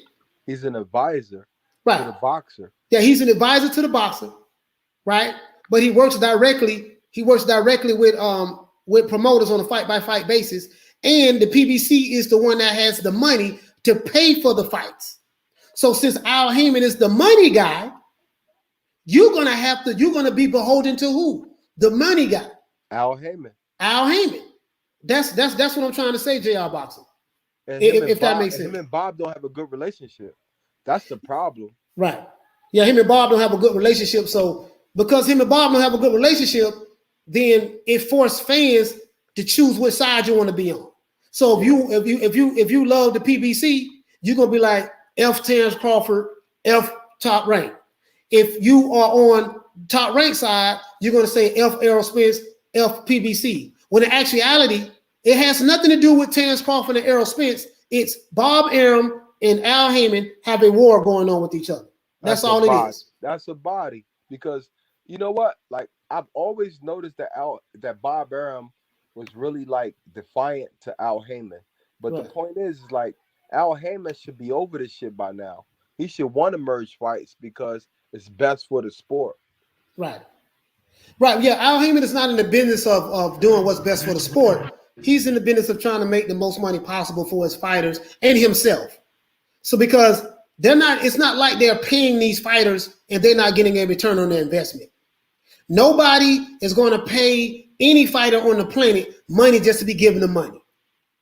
You see what I'm saying? You pay a fighter based on what you think his value is, and based on based on his drawing power. Because by you being a machine, you can promote him, and based on if you're going to receive a return on your investment. So Al Heyman controls these fighters. Why? Because he has the money. Whoever controls the purse controls the fighter. Is what I'm saying. Go ahead, Armand. You hear me still? Yeah, I can hear you now. I'm about to say somebody called me, but he has the network, and he thinks that his network is the end all be all. Like I look at it like this: Eddie Hearn has made a statement in America. He took on like all these prospect fighters. He took on Tevin Farmer. He took on Clarissa Shields. He took on like all of these prospect fighters, and he gave them a platform. Right. Why can't Al Heyman extend the olive branch back at this point? Because that's the only way you're gonna get more boxing fans to appreciate boxing. You know what I mean? Like, I got Dazzler. I appreciate Dazzler because they put on the best matchups. But I have the zone too. I have the zone. It's a good. And I always supported PBC. But like PBC gotta understand it's gotta be a merge, yo. It's too late, yo. You gotta like make us feel good as fans and stop having all these people hating on boxing. Because guess what? When your favorite fighter loses, we're gonna respect that other boxer who beat your favorite fighter. Right. Like me and you, and I guess other people in the chat, we just want to see the best fighters fight each other. I don't care if you have a loss. I don't care. Listen, man, if you lose a fight, I mean, that's not the end of the world. You lost a fight. Exactly. I like to see if a fighter lose a fight, he can bounce back and become champion again. I mean, that's all that's how it used to be. But now it's like we got to try to protect our O. We got to try to protect our O. But Canelo Alvarez has a loss and he has 2 draws. And look at him, he's still doing his thing, right? Exactly. So, I mean, you have to, no one is going to lose respect for a fighter if he loses, especially put on a good showing. Yeah, because people support him regardless. We can't support each other in America. We gotta downgrade each other because the fighter got a loss in his record. If Wilder come back and he actually does something great, I'm gonna big him back up.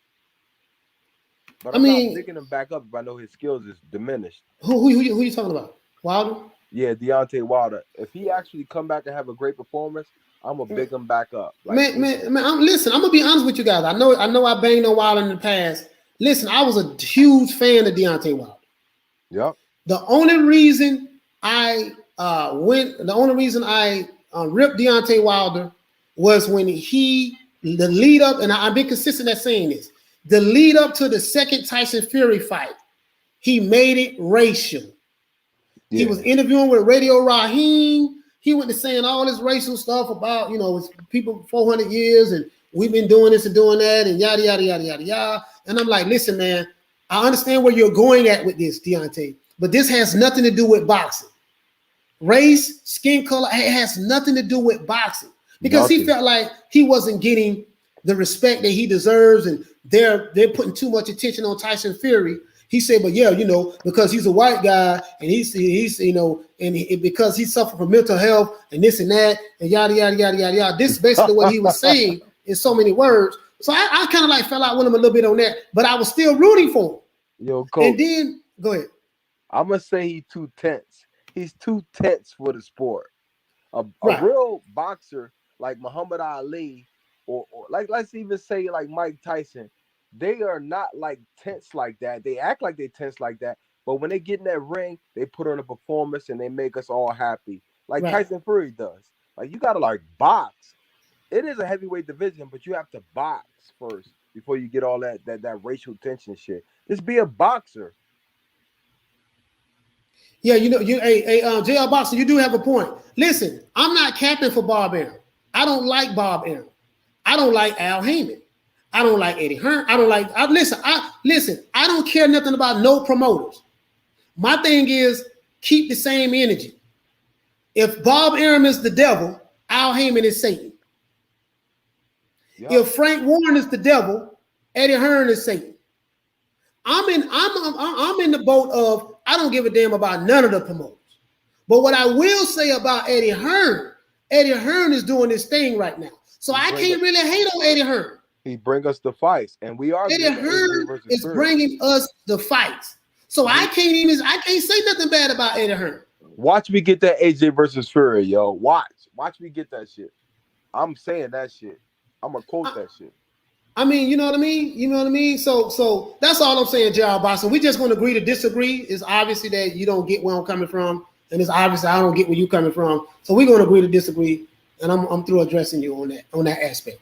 Yo, I liked it Wilder's new training video today. I kind of liked it, but he should have took that music off. Oh, you're talking about with Malik Scott. Yeah. Listen, the only thing, hold on. I got to put some respect on my brother's name. Ring the Ali bell for my brother Bo, who is in the building. Bo, what's going on, fam? Hey, what's going on, Coach? Hey, what's going on, Ronald? What's good, fam? Chilling. Yeah, man. We just sitting there, chatting it up. I was talking about these promotional companies and PBC and stuff like that. I was just basically saying that these fighters who are signed to PBC, they can't do anything without Al Heyman's say so. They're not their own bosses.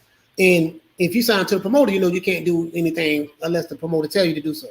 And the reason why I say that, regardless of whatever title, Al Heyman, he's a manager and he's an advisor because he manages these fighters and he's their advisor as well. Al Heyman has the money. He's the money guy. No fighter on the PBC will ever go against Al because he controls their purses. So in essence, they cannot do what they want to do. They can't say, Al, F what you're saying, I'm going to go over here and go over there. Al Heyman can say, okay, well, you do what you want to do. I ain't putting up no money for the fight. So they can't do what they want to do. Because if you control, whoever control the money, control the fighter. That's my whole point.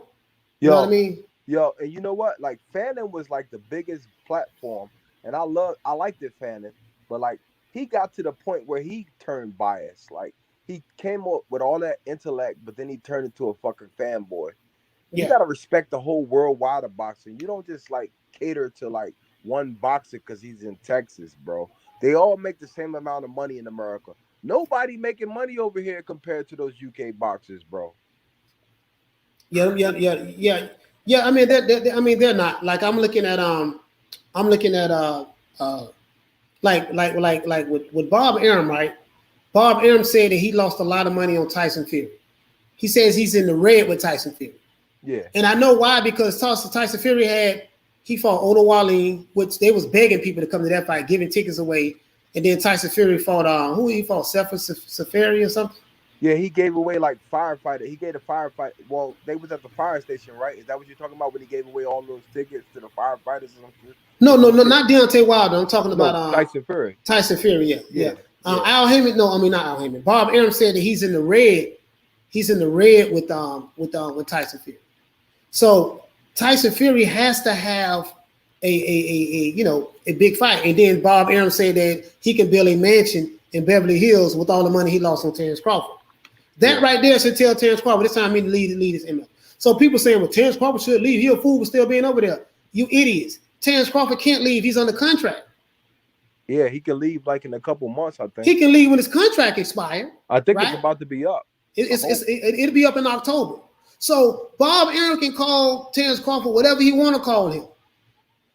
And we can say Terrence Crawford need to leave right now. He can't leave right now. He's under contract. Or unless he want to pay that money to get out of it. And that's if Bob, and I don't think Bob Arum will allow that to happen because remember, he made that mistake with Floyd Mayweather. He paid Floyd Mayweather. Yeah. I mean, Floyd Mayweather bought his contract out and then Floyd Mayweather took off. Have you noticed no other fighter did that from Top Rank? Mikey Garcia. Yep. Mikey Garcia left, but he was put on the shelf for 2 years. He couldn't fight anybody because of that contract he had. He couldn't fight anybody, and he had to take Bob Arum to court. But 2 years of his career was on hold. So, do Terrence Crawford want to go through that? What Mikey Garcia went through at his age? It's a little late in his career. It's too late. It's a little late. He's going to be 34 years old. So, it's nothing he can do.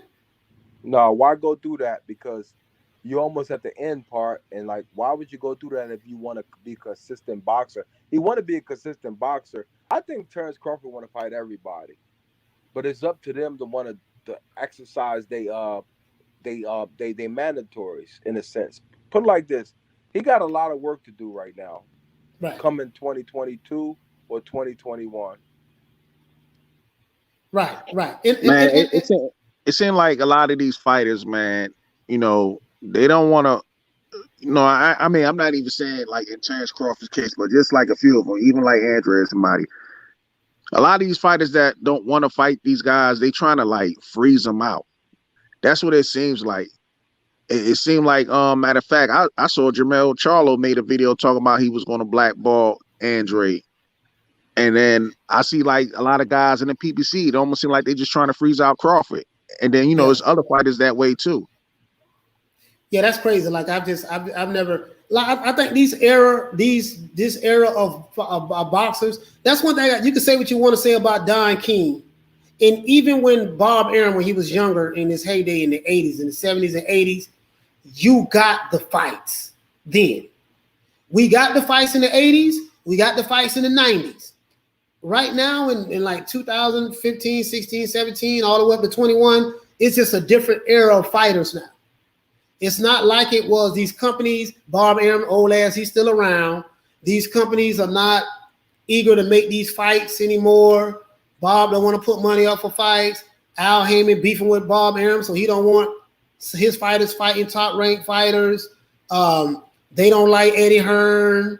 It's just a bunch of crazy stuff. Like Al Heyman, not Al Heyman, Don King and Bob Arum hated each other in the 70s and 80s. But guess what? It did not stop them from making big fights.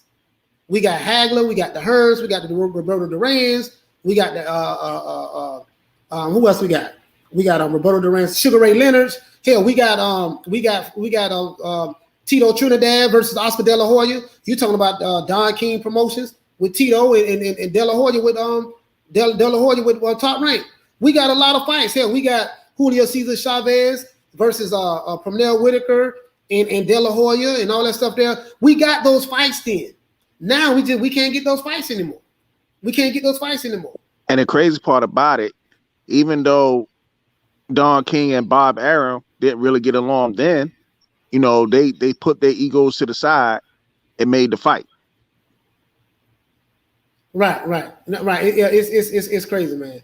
It's crazy. It's really crazy, man. Like I just don't get it. And then again, hey, Bo, tell me what you think about this. And Ron, tell me what you think about this too.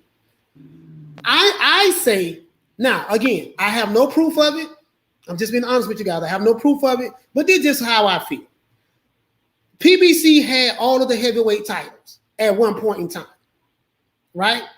Andy Ruiz beat Anthony Joshua, and then of course Deontay Wilder was still the WBC champion. Andy Ruiz fought Joshua again. We know what happened. Deontay Wilder fought Fury. We know what happened. So they don't have. So PBC don't have any titles at the heavyweight division. Now, PBC has. They have. Yo, coach. No, they had titles then. When you said the Andy Ruiz versus Deontay Wilder, I think they both had titles then, but I think it was a rematch clause involved with AJ. No. That's what I'm saying. What I'm saying is the PBC had all of the belts. Wilder had the WBC, and then Ruiz had the rest of them. They had all of the belts, but then, they lost them. Again, PBC business model is we fight, all of our fighters fight in-house. I'm gonna prove it to you. Errol Spence, every fight he's had after the Kell Brook fight has been all in-house fights. He don't fight no fighter if it's not a PBC fighter, whether it's Terence Crawford or whoever. He doesn't fight no fighters unless they're a PBC fighter because they had because the PBC fighters had the rest of the belts. The one belt that they don't have is the WBO. Al Heyman and Bob Arum don't get along with each other, so i.e. Errol Spence and Terence Crawford is not going to fight. This is the issue. Us as fans, we look at it like Terence Crawford, he ducking, he don't want no smoke. Errol Spence, he ducking, he don't want no smoke. When really it's Al Heyman and Bob Arum. That's what it is. So, yo, coach, when I say it's like 400,000 American strong boxing fans, those are the people that's going to buy the Errol Spence versus Terence Crawford fight, whatever network they on. But like the only way that Errol Spence can go to another level, because they say he the cash cow, but he really not, like worldwide. But like that's how you build the legacy. You got to beat the guy to be the guy. Right. You know what I mean? Like he not gonna get no props if he keep fighting these bums. Errol Spence is fighting fucking bums, bro. Right. I mean, I personally not going to necessarily call them bums, but I think they highly overrated. I look at it like that. Like, when Danny Garcia to me is overrated, like way overrated. And I know people clown Mean Machine, but to be honest with you, I think Mean Machine could beat Danny Garcia. That's just my opinion. Facts. Right, and again, like it's like Smith and West said, they won't even acknowledge the WBO belt. So they don't even mention Crawford's name. So I think what it is Al Heyman told them, look, we don't mention his name, don't say nothing, and they taking their marching orders from Al Heyman. Period. Al Heyman is the boss. He's the captain of the ship over there, and none of these fighters are going to do anything unless Al Heyman tell them to do so.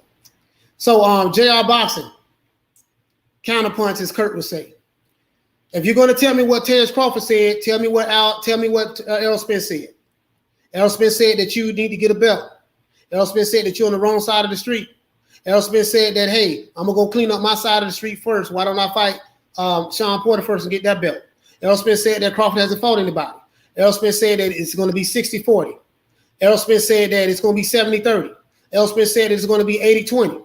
So Crawford said that he's through with the Errol Spence fight. He's walking away from it. He don't care even if it's 50-50. So if you're going to tell me what Terrence Crawford said, with your bias ass, make sure you tell me what Errol Spence said as well. That's my last time addressing it. Yo, Ugas versus Spence would be lucky to make 200,000 pay-per-views. Right. And I don't even know what the stadium is going to do. It ain't going to do what Mikey Garcia versus Earl Spence did. You see what I'm saying? Like, Ugas is going to fight the best in order to be the best. Ugas is going to do less than that. Ugas is going to do less than that, man, because nobody knows who Ugas is. Yes, he's a Cuban fighter, but that's about the only thing everybody knows about Ugas. That's it. You know what I mean? So what you have is you have all of these fighters fighting in-house fights. Now Terrence Crawford fought Kell Brook. He's not an in-house fighter. He's not with the PBC. He's not with the Top Rank. And he fought Amir Khan. He's not an in-house fighter, right? Mean Machine is Top Rank. What the guy named Jeff Horn? Jeff Horn wasn't Top Rank neither. I don't think. Yo, Jeff Horn was like, put it like this. When Manny Pacquiao fought Jeff Horn, I think that was a Top Rank fight. Okay, but Jeff Horn is not over there anymore, right? Well, when Terrence Crawford fought Jeff Horn, I look at it like this: like that might have been a Top Rank fight too. I'm not sure, yo. I just watched the fights. I bought that fight. Yeah, I bought that fight too. It probably you know what? This is what happened. Jeff Horn, of course he's from Australia. He's with another company. I think he was in a situation like Tyson Fury is now with Top Rank.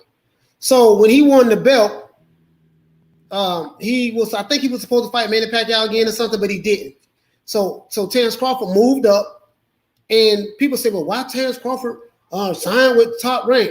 I'm not a fan that's going to sit back and tell a fighter which promotional company he should sign with. I've never heard of that.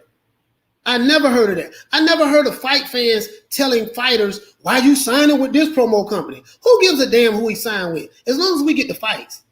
Like you have these boxing fans, they worried about which company you sign with. This is crazy. Exactly, yo. This is crazy. So what's the name?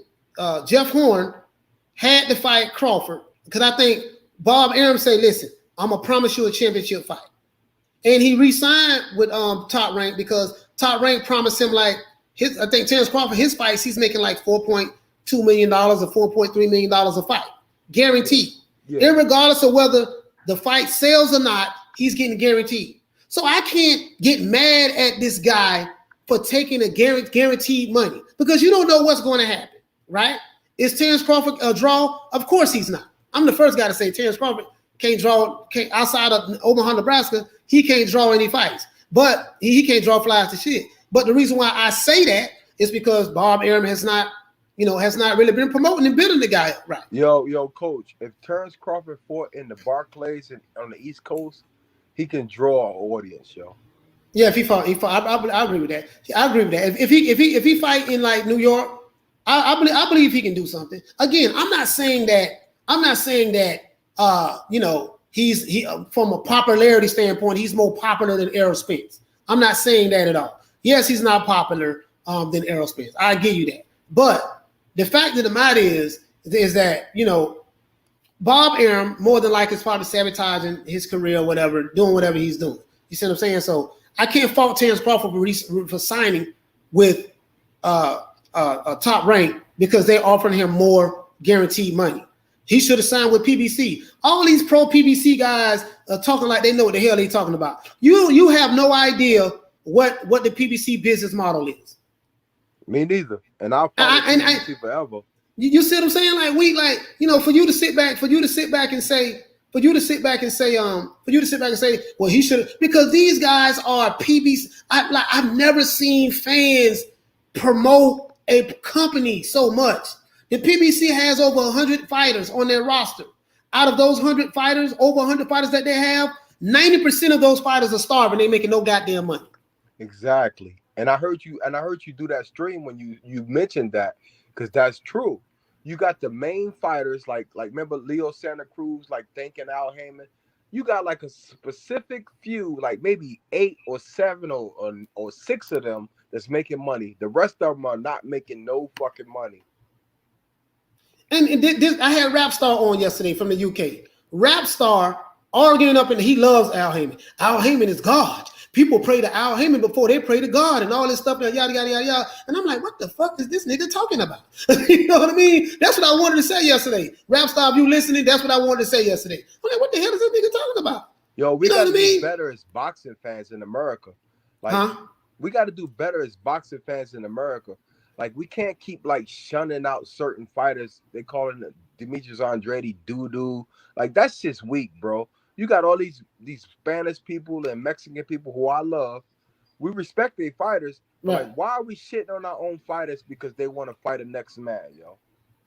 Yeah, but that's the culture here in America, and this is what I tell these guys, and this is what I tell these guys from the UK. Don't get involved in the racial politics in America. Yeah. You guys from the UK, you know nothing about the racial politics in America, just like I know nothing about what goes on in the UK. Don't get involved in that. It's just going to confuse you. It's a bunch of contradictions. You know, it's a whole lot of narrative spinning and a whole lot of other stuff. You have no idea what's going on. Don't get involved in it. It'll confuse the hell out of you. Me being a former Marxist myself, take it from the guy who was a Marxist. Yep. I know what it's all about. I got books over there I showed yesterday that I read and study. I mean, I got so many books. I got an extensive library. I've been doing this shit for years, bro. I know about this race hustling shit. I know about it. Yo, I used to shit on Bruce Seldon, bro, when Mike Tyson knocked him out, bro. Right. I used to shit on Bruce Seldon. He came down the street in the city, and I was like, yo, Bruce, you got knocked the fuck out. Like, like, you know what I mean? But at least they fought. You know what I mean? Like, at least they fought. You know what I mean? Like, yeah, but you know, Bruce did a Malik Scott. He got hit with a phantom punch. He did, and went down, got up, and acted like he was stumbling. You know what I'm saying? Yeah, he did do that, right? Well, he did do that. yo, I'm gonna tell y'all a story though. I grew up with John Brown. He fought Diego Corrales. He fought Shane Mosley. He fought John Brown from Atlantic City. He fought like elite boxers, bro. He was a world title holder. And Lavanda Johnson, rest in peace, Lavanda Johnson, world title holders in America. We have fighters here, but we gotta support them, bro. The thing is, in America, the American boxing fans are very fickle. This is the problem. We'll love you today and hate you tomorrow. Yep. You see what I'm saying? You know, hey, hold on, let me acknowledge my main man, Dragon Leg. Shout out to Dragon Leg for the super chat. Crawford should go to Canelo route and T.O. route. Yeah, Dragon Leg, T.O. is on the contract with Top Rank. I don't know if you know that. T.O. is on the contract with Top Rank. He has a lot of years left on his contract. So the only reason T.O. is fighting on Triller is because his fight went to a purse bid because he didn't want to accept the money that Top Rank was offering him. It went to a purse bid, and when the fight goes to a purse bid, whoever puts the most money up will win the fight, will get the fight. But that doesn't mean that he's scot-free from Top Rank. Because even though in the chokehold. I'm gonna support T.O. though on his chokehold. Yeah, I'm gonna support him too. Because I love Teofimo Lopez. He's a damn good guy. He's a damn good fighter. Exactly. I love Teofimo Lopez. Exactly. But what I'm gonna say is this here. The fight that Teofimo Lopez is gonna have with Kambosos, Bob Arum is gonna get a percentage of his purse. You wanna know why? Because Bob Arum is still Teofimo Lopez's manager. Yep. I mean promoter. Bob Arum getting the cut of that, just to let you guys know. So I hope you don't think that because Teofimo is fighting independently, you know, fighting on when his fight went to a purse bid, that he still doesn't have to pay Al Heyman. Bob Arum. He's still on the contract with Bob Arum.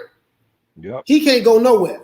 He getting $4 million, but he might have like $1 million after it's all said and done. Right. When it's all said and done, when the IRS finished with him and his dad is his manager, so he gonna take care of his dad and all that stuff there. And then the promoter got to get his cut. Bob Arum gonna get his cut. T.O. be happy if he walk away with $1.5 million or $1 million or whatever. Exactly. You know, so just to let you guys know that.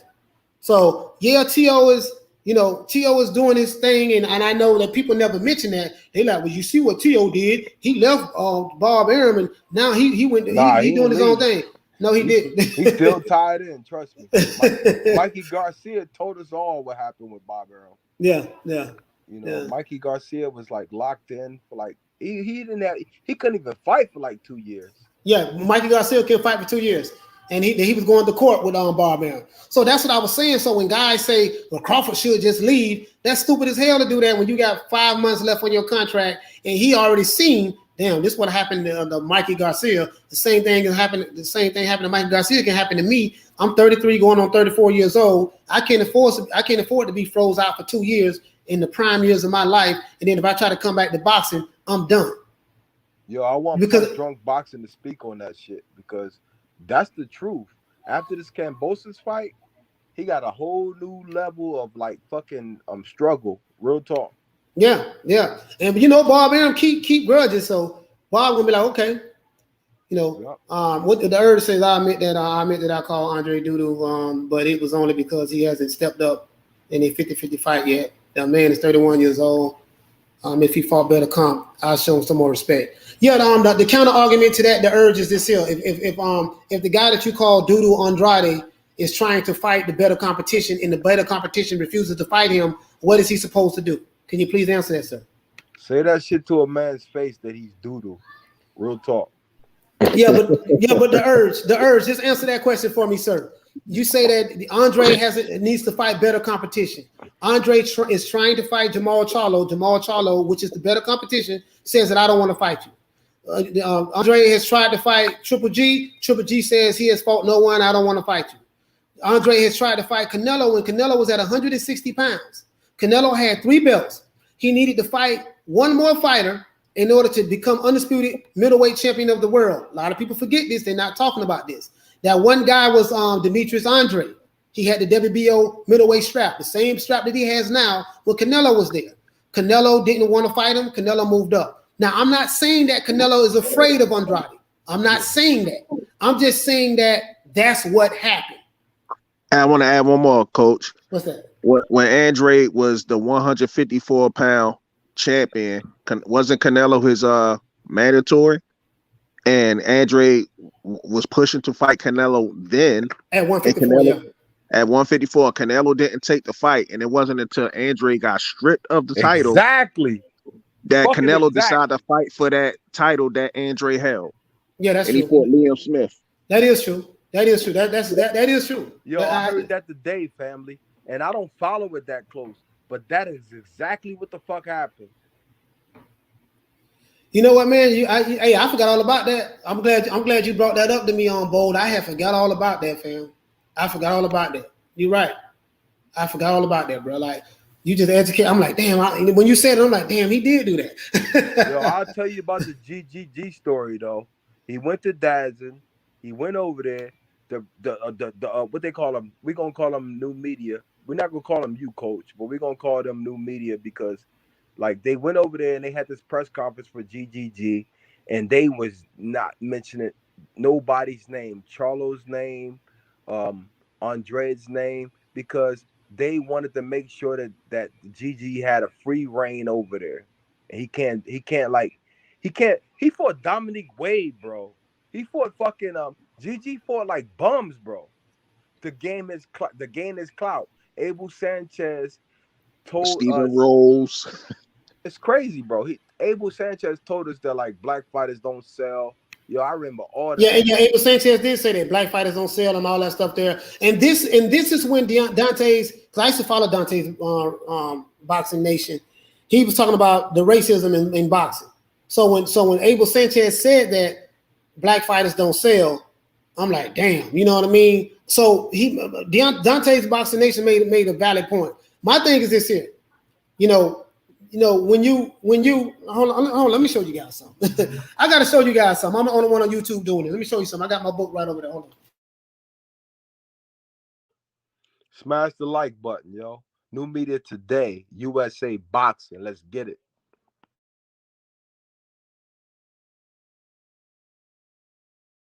Yo, fam, I live for this shit, yo. We gotta make sure we support all boxers. While Coach Malachi is gone, we gotta support all boxing, bro. Like, yeah, I 100%. I 100% agree, man. I got to start making videos again and whatnot Yeah. because my videos recently, well, I haven't even put them out. I just been recording them, and I don't know why I ain't posted to my page yet. But I've been kind of going at some of these Alpha Boy channels because last week Dante's Boxing Nation seemed like he was upset when I guess Jamel Charlo said he acknowledges Canelo being a pound for pound fighter. Yeah. And Dante made a sarcastic remark and said, well, I 100% agree with Jamel Charlo. He's the pound for pound best fighter against the European fighters. And I'm sitting up here like, come on, Dante. Like, really? Just a couple of years ago, you said Canelo was ducking Joe Saunders. Now that he's fighting Billy Joe Saunders, it's all of a sudden that's a cherry pick. Yeah, You know what? You know what? And I follow that Dante Boxing Nation platform, and I get what you're saying. But that's the thing. We gotta evolve. Like, we know what's best for boxing. Like, fans like appreciate the best fighting the best. They don't appreciate like people still trying to go with that narrative like it's all about black and white. No, it's about best fighting the best. Like, to me, yo. Listen, Yeah, 100% agree. listen, guys. Let me show you guys from the UK something. My favorite hobby is reading. I read so many damn books. I try to read a book a month. This book is called Cynical Theories. And it's basically critical theories. Basically, if you guys don't know what critical race theory is, this is the propaganda that's being pushed in America. And critical race theory has been around for a long time. This guy here, if you ever heard of Marxism, Marxism come from this guy named Karl Marx. You need to follow this guy. He's from Germany. He the one, the Communist Manifesto is all about, in every society, you have people who are on the top and people who are on the bottom, right? This is what's going on in America today with the BLM movement, which is funded by Mr. George Soros. These people are very powerful people who have agendas to upset and subvert other countries through racial tension and strife. The This Community Manifesto. The Community Manifesto. The Communist Manifesto. This is one of the books. Now, this book right here breaks down exactly what's going on in America. Cynical race theories. It says how activist scholarship made everything about race, gender, and identity, and why this harms everybody. If that sounds familiar, you're from America, this is what's going on. Everything is being politicized. You can't watch a football game, you can't watch a basketball game without something about race coming involved in it. This is what's going on. This is a group of Karl Marx is one. This is a group of white people. They a lot of them, they're not here anymore. They're dead and gone. From other countries like Germany and Russia and stuff like that. These are the people who came up with these theories. This teaching has seeped into America, which America's school system, colleges and stuff, are the ones who pushing this critical race theory. It's all about everything is racism. I found racism in the refrigerator. I found racism on the roof. I found racism on the ground. And now I see that same thing seeping into the sport of boxing. This is why I started my channel. When I talk, I know what the hell I'm talking about because I used to be a Marxist myself. I used to be a Black Panther because my mother was a Black Panther, and I was in the Nation of Islam. I learned from the best race hustler in the world, Louis Farrakhan. You don't get no bigger race hustler than that. I'm telling you what I know. I just I just snapped out of this shit of my trance like 5 years ago. New media today. And what did Malcolm X do? He didn't bring community together. All he did was talk, bro. We can talk about being together, but if we're not really together and like making money and building with each other, being carpenters, being apprentices, being whatever we got to do, because guess what? That's where you start from in order to even have a political fucking reign in life. Like, you can't be sitting up here being a soapbox hero on YouTube. A lot of people do that shit, bro. I call them soapbox heroes, yo. They be on this shit talking that shit, but ain't nothing happening. Like, ain't no unity to me, yo. Ain't no unity. I wish it was unity, though. So this guy just sent me a message. I thought it was different. I'm just and talking. For real after that. Yeah. No. What I'm saying is, Archie, you said you thought I was different. Keep Bud Crawford name out your mouth. Nigga, don't follow me no more. Nigga, it's this guy who's sitting there messing on Instagram. I be getting all kind of crazy stuff. And you're a beast, coach. Man. Yeah, he finna, You know what it is, man. You They hurt your listen. feelings. They listen. You hurt your feelings, coach. Yeah, this guy here is so I'm gonna go ahead and we ain't gonna worry about him no more. He out of here. I feel you. No, this guy's from block him. Some guy sending me. I be getting people sending me messages on Instagram all the time, but you have no idea. I get all kind of threats. I get called a coon, a sellout, a Tom. When we see you, we gonna pull up on you. It's crazy, bro. This shit is funny to me, and I'm like, all right, okay, man. We know. Yo, ain't nobody pulling up. Hey, at the end of the day, coach. Yeah. If they reply to you, that means you making some noise, and next thing you know, you're gonna be blown up because they watching. They even though they making those threats and everything else, they still watching. Even though they say, hey, I'm a unsubscribe. Nah, they ain't unsubscribe because they ain't tell you when they subscribe. So now they gonna tell you they're gonna unsubscribe. They not unsubscribing. They still watching. They're gonna learn. They listening and learning. Ron and Bo, this is what I'm talking about, bro. So the reason why I'm so passionate about it, like I love Malcolm X. Malcolm X wasn't a race hustle. Malcolm X is very serious about what he believed in. Malcolm X is in the Nation of Islam. So in the Nation of Islam, you have to you're taught to conform. Everyone has to be like a monolithic group, and whatever the leader says, that's what we have to do. So once Malcolm left, well, Malcolm was way smarter than Elijah Muhammad because he knew a lot. He was well versed when it comes to politics. Yo, he was black, coach. He was black in America. He knew what it was like. Right, and once he left the nation, his teaching and belief system changed because he understood a lot better. Then shortly after that, as you know, what happened? He got killed. Some black men that killed him. FBI had a hand in on it. They did it. Yo, coach, the funny thing about all that is like they say that we would kill another black man. I would never kill another black man unless he's trying to kill me. Yeah, so I try to. That's what I'm saying. Like I try to stay away from the race thing because I understand the root of it. There's an old saying, right? This is what my grandfather taught me. One who controls the circumference of your knowledge controls the diameter of your thinking. So if I know that, I'm gonna give you an example. If you watch CNN all day, every day, Fox all day, every day, if you watch MSNBC and all of the major news outlet networks all day, every day, this is where you're getting your knowledge from. I automatically know what your thoughts are going to be based on the source that you're getting your information from. So when you go to talking all this crazy stuff that I already know about, because I don't read it in this book, I don't read it in this book, I don't read it in the State of Revolution, exactly. I don't read it in Imperialism, which is the highest stage of capitalism. I don't read a lot of Thomas Sowell books, Larry Elder books, Walter Williams books. I don't read stuff from Neely Fuller, Francis Cress Welsing, some of these people who are in Marxism, Angela Davis. Listen, see this. I read Sister Soldier book. That's the first book I ever read. When I was 19. I read Sister Soldier's book, bro. Right. So what I'm saying is, Sister Soldier, I love Sister Soldier, but all of that comes from Marxism. All of that comes from Marxism. So this is what it's all about. Listen, if you read this book, this is an easy read, guys.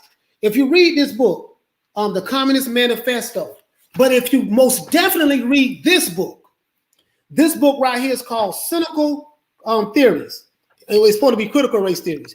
And it says what? It says how activist scholarship made everything about race, gender, and identity, and why this harms everybody. This is an agenda. So when you hear, Coach, I want that book. I want that. Yeah, or you can order from Amazon. It's like. Well, send me the link on my page. I seen the link. No, my name, Ronald Finkley, all lowercase letters, ronaldfinkley@gmail.com. Okay, I want to buy see it. that book because you telling me about it. Yeah, listen. So when you hear rhetoric coming from the BLM movement, Patrice Cullors, who is one of the founders of the BLM movement, she is a trained Marxist. She says this: I am a trained Marxist. The problem is the average person on the street don't know what a Marxist is.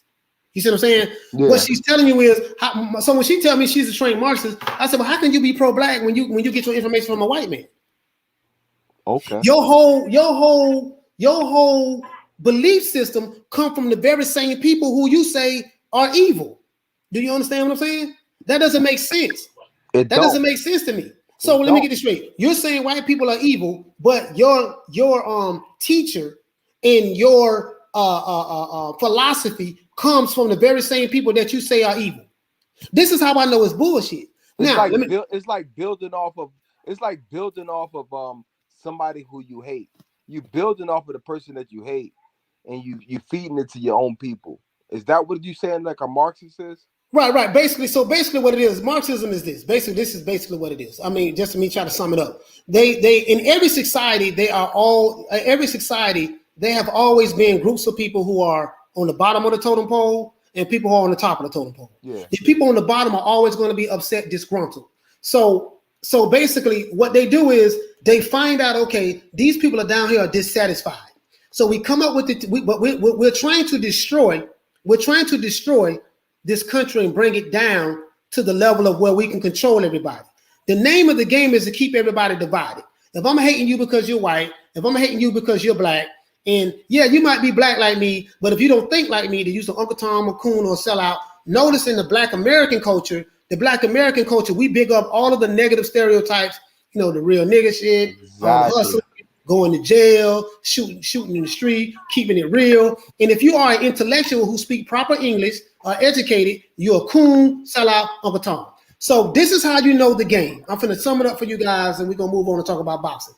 If the end result is this, if Al Sharpton shows up in your city and he has a press conference in front of CNN news cameras and major mainstream news cameras, and they're saying this is a travesty, what happened to such and such, and they use buzzwords. This is evil, and this is discrimination, and this is that, because they know Black Americans are emotional. Yep. Black people in America are very emotional. So if you feed them anything that says systemic racism or this or that, if you see that coming, and if you see this dude doing a press conference, whether it's Farrakhan, whether it's Al Sharpton, whether it's Jesse Jackson, if you see the press conference, you automatically know you're being hustled. This is what it is, because the end result is this. Jesse Jackson, Al Sharpton, Farrakhan, all them guys, they are going to do what? They are going to get a financial settlement at the end of the day. We got the payout. We got the check. We got the publicity that we wanted. Everybody is working together. The people who don't know what's going on are the people who are victims of the propaganda. You see what I'm saying? I'm not saying that there's not racism. Of course it's racism. There's always going to be racism. Exactly. That's not going anywhere. You see what I'm saying? Hell, we were sold by our own people over here to come to America. Yo, Coach, Coach Malachi, can I say something right now? Go ahead, sir. My thoughts. Siobhan, what that dude named Siobhan versus the guy that died, the black guy, that was personal. That wasn't even racist. They had a situation in that state of Minnesota. You talking about the George Floyd? Yeah, George Floyd. That's what you're talking about. Racist if they had a situation already. Yeah.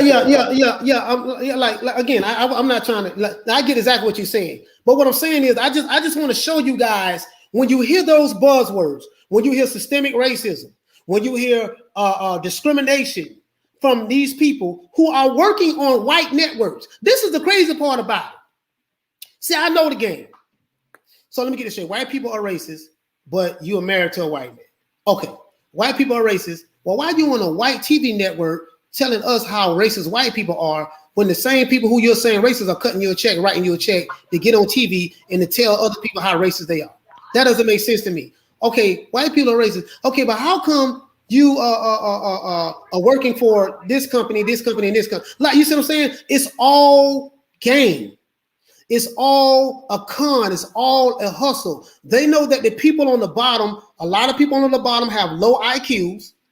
They know that people are very emotional, especially Black Americans. They are very emotional, and they are very easy to be led astray. while you in the streets, rioting, burning the cities down, whatever the case may be, putting your life on the line, catching cases, the people who spitting the propaganda are the ones who making all the money. That's all I'm saying. So get this book, guys. I'm gonna get back to boxing. Sorry about that. I digress. Get this book, guys, called Cynical Theories, and you'll know everything you need to know about what's going on in America. You know everything you need to know about what's going on in America, and everybody's in on it.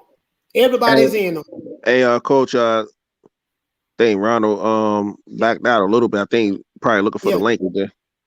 Wait, are you sure? He got kicked out of the phone call. Yeah, I get it on the link again, Ronald. So that's what it is. That's what it is, guys. So when I speak, that's the position that I speak from. I'm not talking about what I heard. I'm talking about what I know. I was involved in it heavily. I'm 47, so I was involved in it ever since I was 16 years old. No, before that, 15 years old. Since I was 15 years old, I was involved in it heavy. From 15 all the way to 47. I say 42. Let's see, 2016. I woke up in 2016. Well, I kind of woke up before that. Because I used to ask a lot of questions, but 2016 was when I really woke up. So it's been 5 years. Yo, Coach, you sounding like Earl Spence right now. In 2015, I was 15. Hey, yeah, that's funny as hell, yeah. Hey, yeah, but I'm just saying. So I'm just saying. So So of course, that's the position that I come from. Yeah, that's the position that I come from.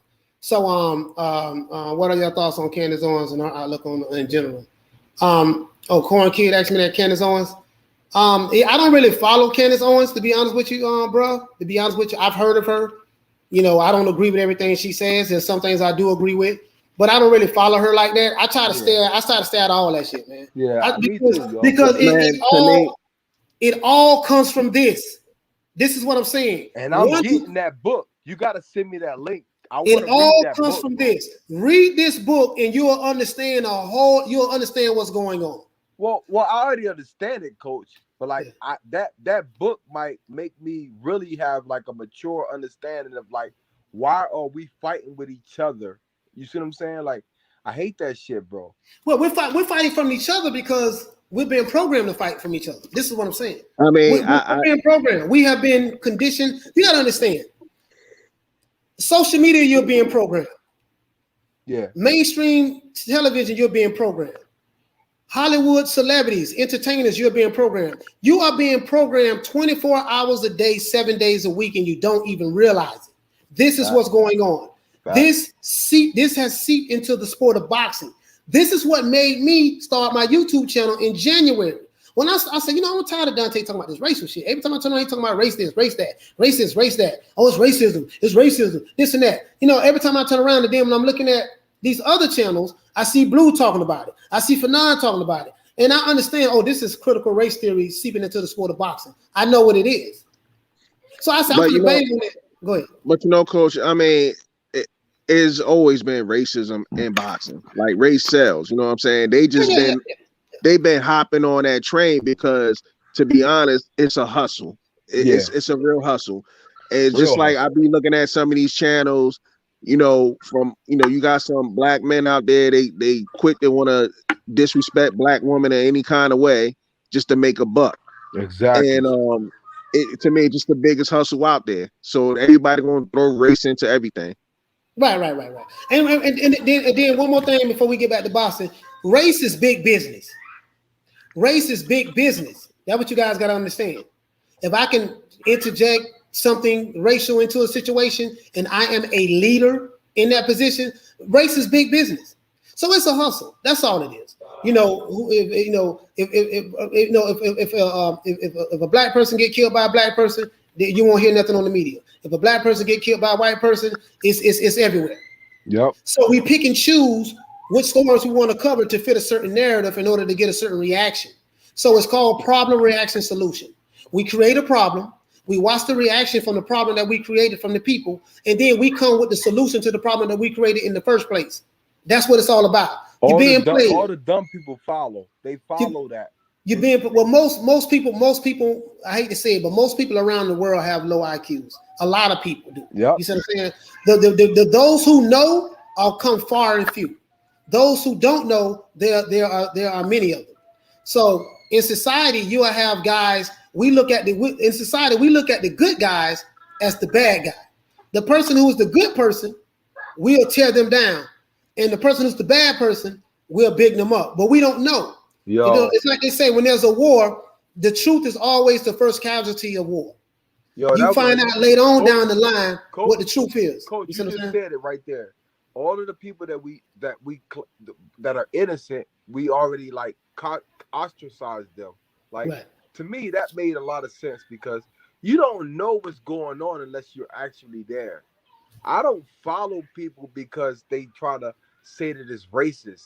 You don't know what the fuck happened in that area. So why would you speak on that? Right. Speak on that for money, bro. Yeah, it's just a hustle. Like the brother here say on problem racks the solution, quoting David Icke. Yeah, David Icke. He is one of the guys who said it, but he's not the originator of that term, problem racks the solution. That's been out for centuries. You know, but you're right. David Icke is one of the guys who said it as well. And you know, so anyways, guys, just don't get caught up in it. You know what I mean? Just don't get caught up in that, man. Let's just focus. Racism out here. Yeah, let's racism out here.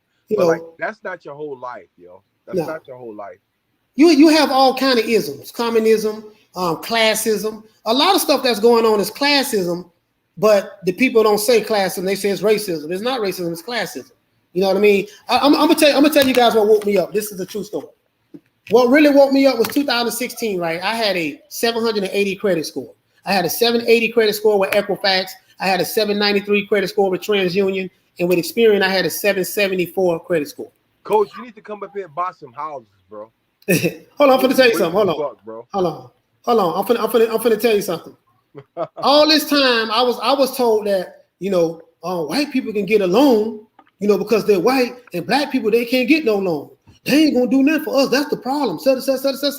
I believe this shit for 40-something years of my life. Guess what happened? My friend of mine, who is a realtor, his name is Jay. I won't say his whole name. Jay is a realtor. Me and him went to real estate school together. Jay told me, he say, Coach, check this out, man. Get your credit right. I got this bank that'll give you a line of credit for $50,000. So I did everything he told me to do. I got my credit right. I went to the bank. I'm gonna tell y'all the name of the bank. The bank is called Synovus Bank. Synovus. I went to the bank. Synovus is out of Georgia. Okay. I went to the bank. I have a company. I have several businesses, but I have a company. They gave me a $50,000 line of credit under my company, and I was the personal guarantor of the loan. So I'm gonna explain that to you guys. Meaning that if they gave my money, they gave my business the line of credit for $50,000, right? Yeah. I also had credit cards. I had like $73,000 worth of credit cards as well, right? Under my business, I had $50,000 line of credit.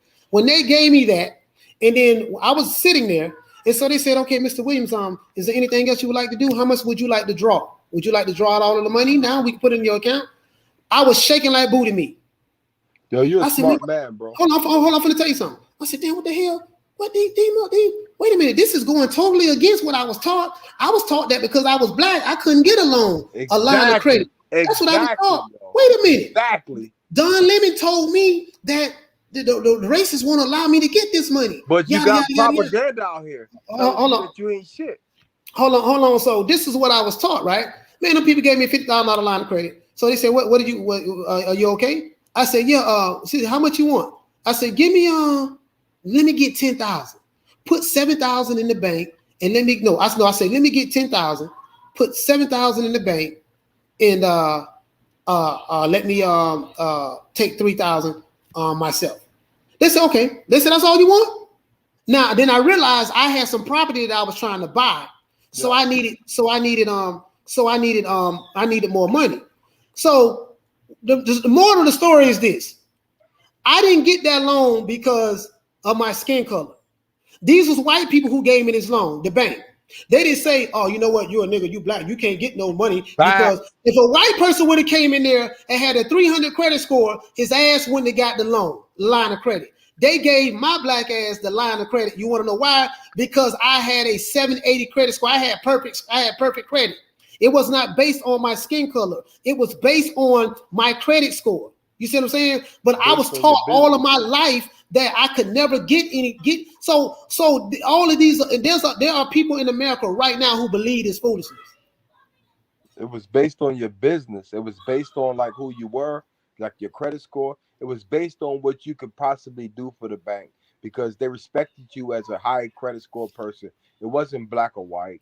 It was just the fact that you're a man.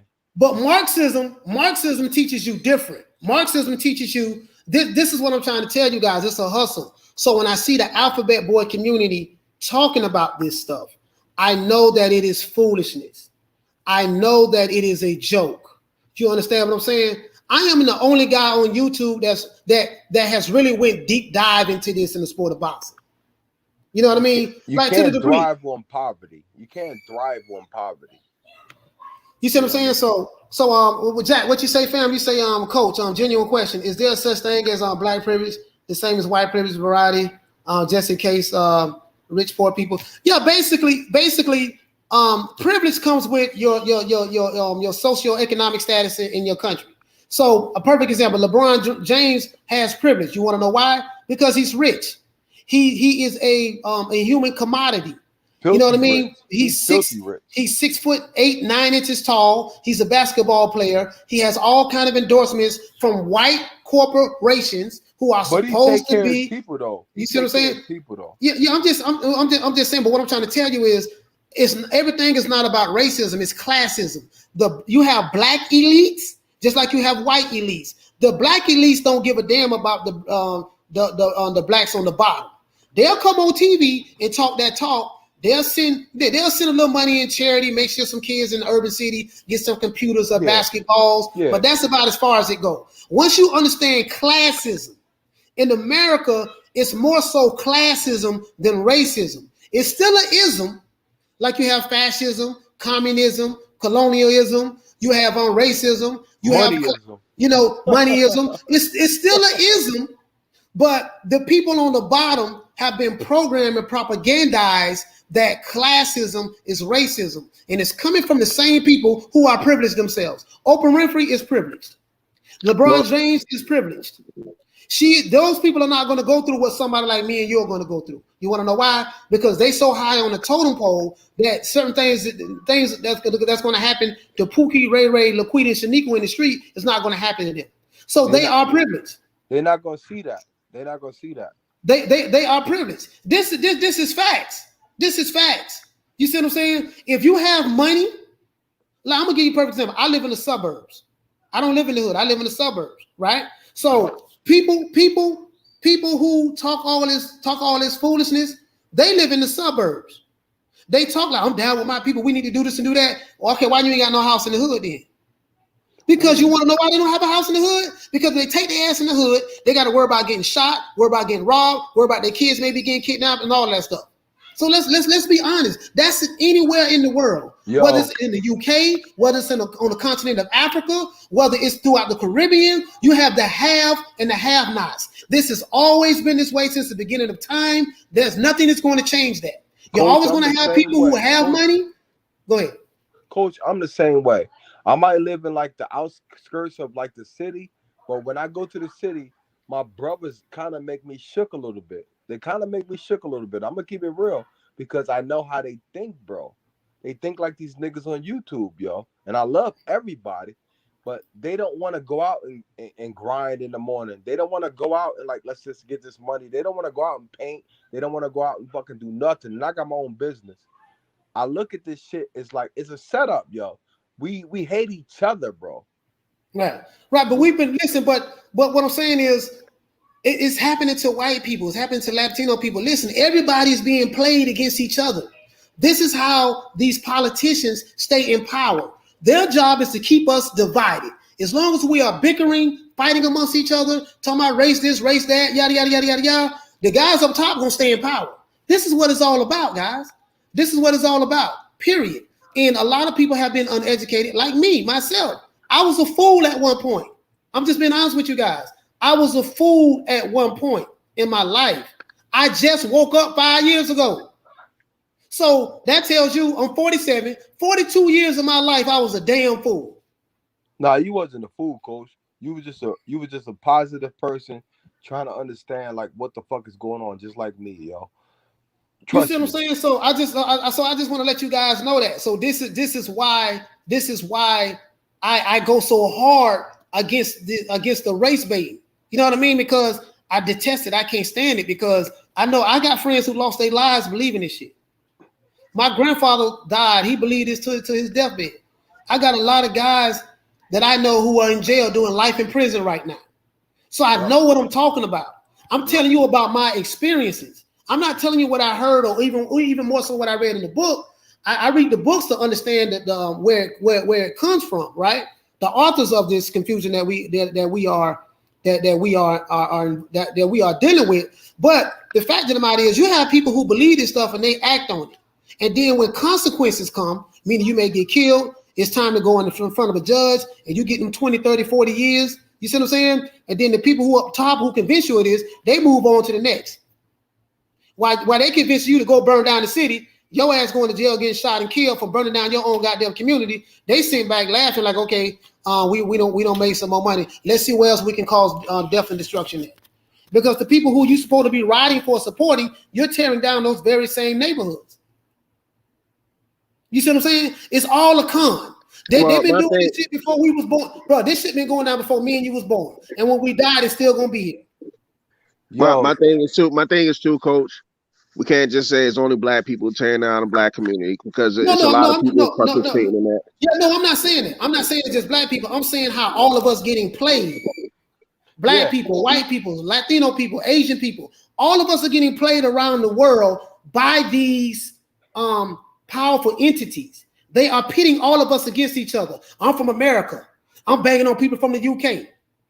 A perfect example. Look at the Alphabet Boy channels. They always bang on the UK in one way, form, or fashion. It's got to be a balance.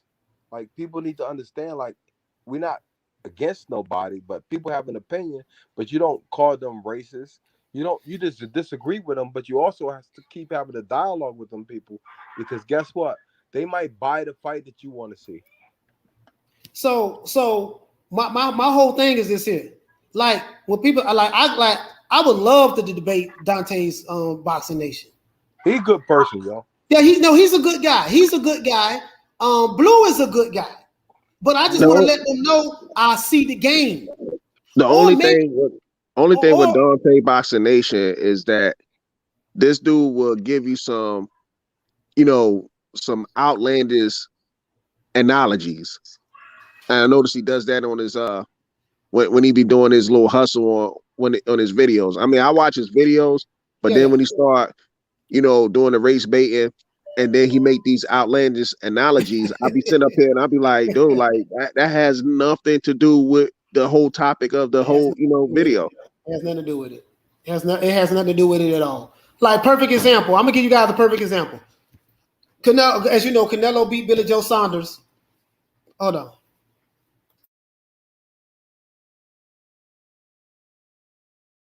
Canelo beat Billy Joe Saunders Saturday, right? We know this. The first video I saw was Dante, because I still subscribe to Dante's boxing. Oh, are you serious, Coach? The first video I saw. No, hold on, no. Listen, because I have to do my research when I'm talking about certain topics. So when you how you like go on YouTube and then you see a whole bunch of recommended videos that YouTube is recommending you to watch, like the YouTube algorithms. Yeah. So basically, I see his videos. He's talking about the fight. He said that Canelo Alvarez he said something about Canelo Alvarez has beat up on another white Caucasian European fighter. And I'm like, why did he say white Caucasian European fighter?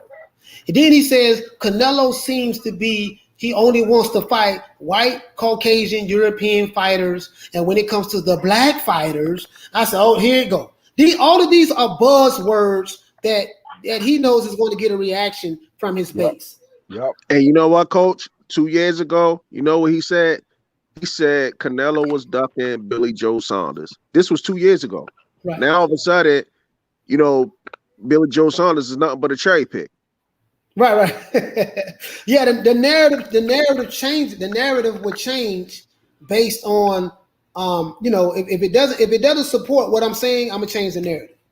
Yo, So who's that dude in the panel? Because I don't mind him saying that, because if Demetrius Demetrius Andrade don't fight Canelo within Oh, no. another year, I'm cool with that. But I'm not gonna sit there and say like that. I'm not gonna sit there and say, put it like this: Canelo is not really a cherry pick because he actually goes up in different weight classes. But like, he does need to understand like that we as boxing fans would appreciate him more if he fought the people that we wanted him to fight. So I'm not gonna call him he is a cherry pick, but he's not Who you really talking about, Billy Joe Saunders? No, Canelo. Canelo needs to fight the right person. Like, he needs to stop fighting these fucking. No, I mean, don't get me wrong. Like, I personally want to see him fight Demetrius Andrade, considering that this been going on for like 5 years and they still haven't fought.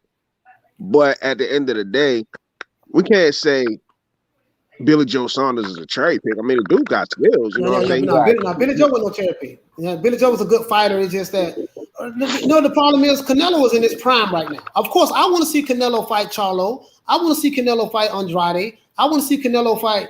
I think Canelo has fought. Because there's a narrative that Canelo don't fight black fighters. I totally disagree with Terence Crawford on that. He's my favorite fighter, but I call his ass out on that. He's dead wrong on that. He got involved into the race making thing too, and I'm discussing with him on that. But Canelo has probably fought more black fighters than Terence Crawford. Canelo has fought. He fight the weakest. Fought like 9 black fighters that I probably can think of. I know Kirkland was black, Laura was black, Trout was black, Danny Jacobs was black, Floyd Mayweather was black, Sugar Shane Mosley was black. I think it was 3 other. He personally hasn't fought more black fighters than Terence Crawford, but Terence Crawford didn't fight that many more black fighters than Canelo either. Right. Yeah, and again, I don't know. You know what I mean? Like, I have to look at it and see. But I definitely take your word on it, Bo. But you see what I'm saying? Like, when you say stuff like that, you open yourself up to other stuff yourself. You see what I'm saying? That's my whole thing. And when you say stuff like that, you open yourself up. Now, I do know that Crawford is trying to fight other fighters, but now it's just crazy right now. Like, just stay away from.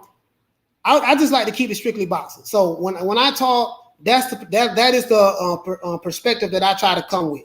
I want to take the racial element out of it, because the only thing gonna happen is, this is what you have to ask yourself when you're talking to someone, right?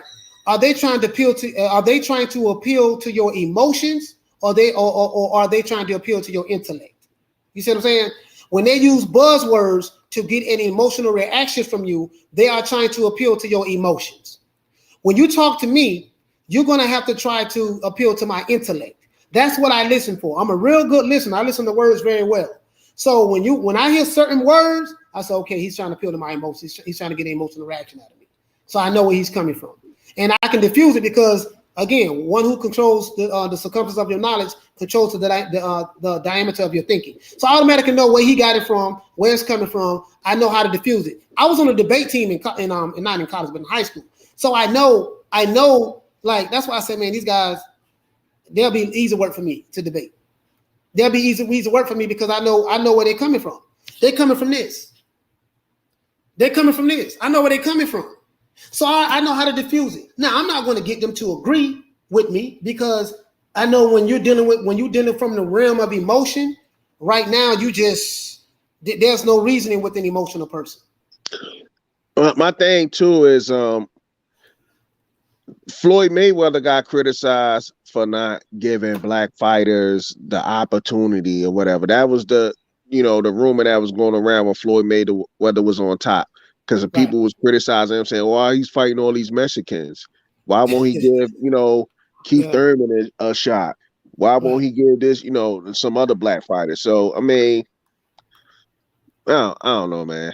Just listen. Let's not get caught up in it, man. Don't get caught up in it, bro. That's my only advice to everybody. Don't get caught up in the racial element of any of that. You know what I mean? Just let's stick to boxing. My job is what I wanted to do with my channel that other guys are not doing. I just want to educate my audience on this is the game, this is what's going on. Exactly. Don't fall for it. This is how they're trying to manipulate your mind in order to push a certain narrative. Because at the end of the day, it's a hustle for them. These guys making a lot of money. And I'm not knocking their hustle. Trust me. I'm not jealous that Blues are making $2,000-$3,000 a week, on Super Chats. I'm not knocking them for that. Listen, if you have a foolish audience and they want to keep sending you a whole bunch of money for you to push your narrative to them because that's what they want, I believe, okay, give the people what they want. If that's what your audience want, give it to them.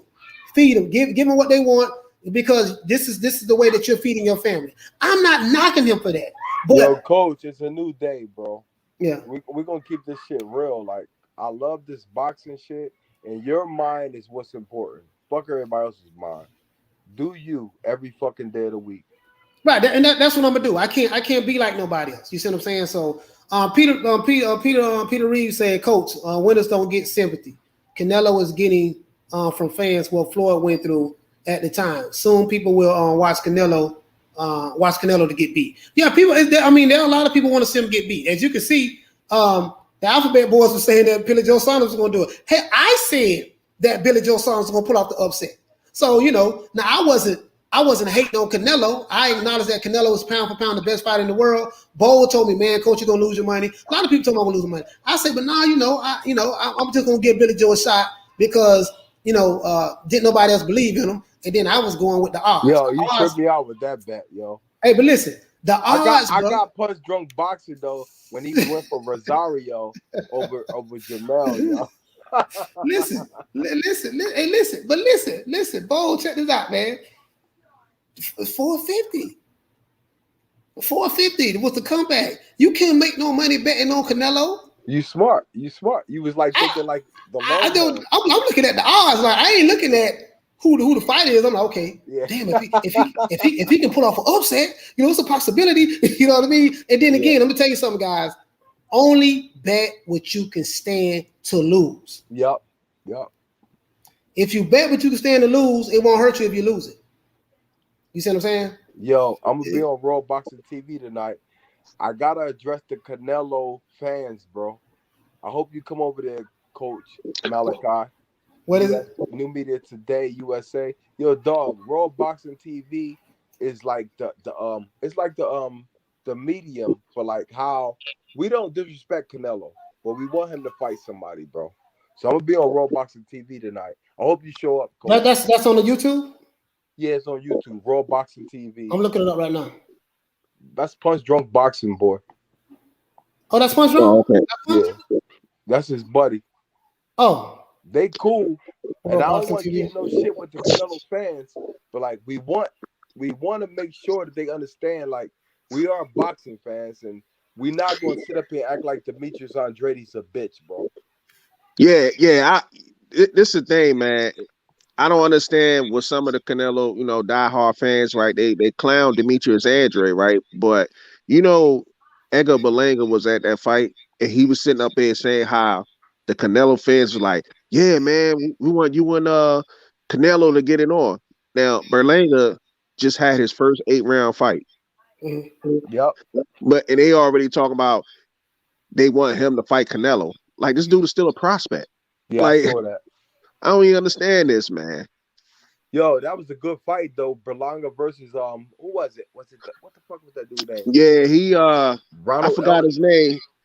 He was on somebody's YouTube page the other day. I'm not sure if it was Blood Boxing page or somebody's page. He was on there speaking and whatnot, and people was asking him about the fight against Berlanga. Yeah.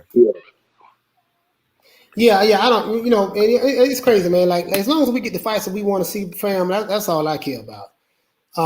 Jack Spratt say, Coach, why do some Americans class themselves as African American? I get that you want to be proud of your heritage, but you are allowing others to deny your existence as a true American citizen. Yeah, listen, all that was part of Marxism. That came. Jesse Jackson coined the phrase African American. Jesse Jackson was the one who coined that term back in the day. When a lot of us wasn't even born yet. That's where that came from. Well, my thing too on that. We were brought up in schools to say that we're African Americans. No, Yeah, but what I'm saying, everybody is classified. So you got Asian American, you got African American, Mexican American. I mean that's not just a black African American thing. That's a lot of people. no, but what I'm saying that the actual term African American that was Jesse Jackson. That's where that came from. It's I mean that's just pretty much what it is. It's like we black, bro. We yeah, black. so That's what it is. it's just a lot of stuff, guys. It's just all I say, guys, is this: just do your own research. That's all I can say. Do your own research. I'm not trying to push a narrative on you guys. I just want you to what you think. Listen, go back and watch the movie The Matrix. All 4 movies.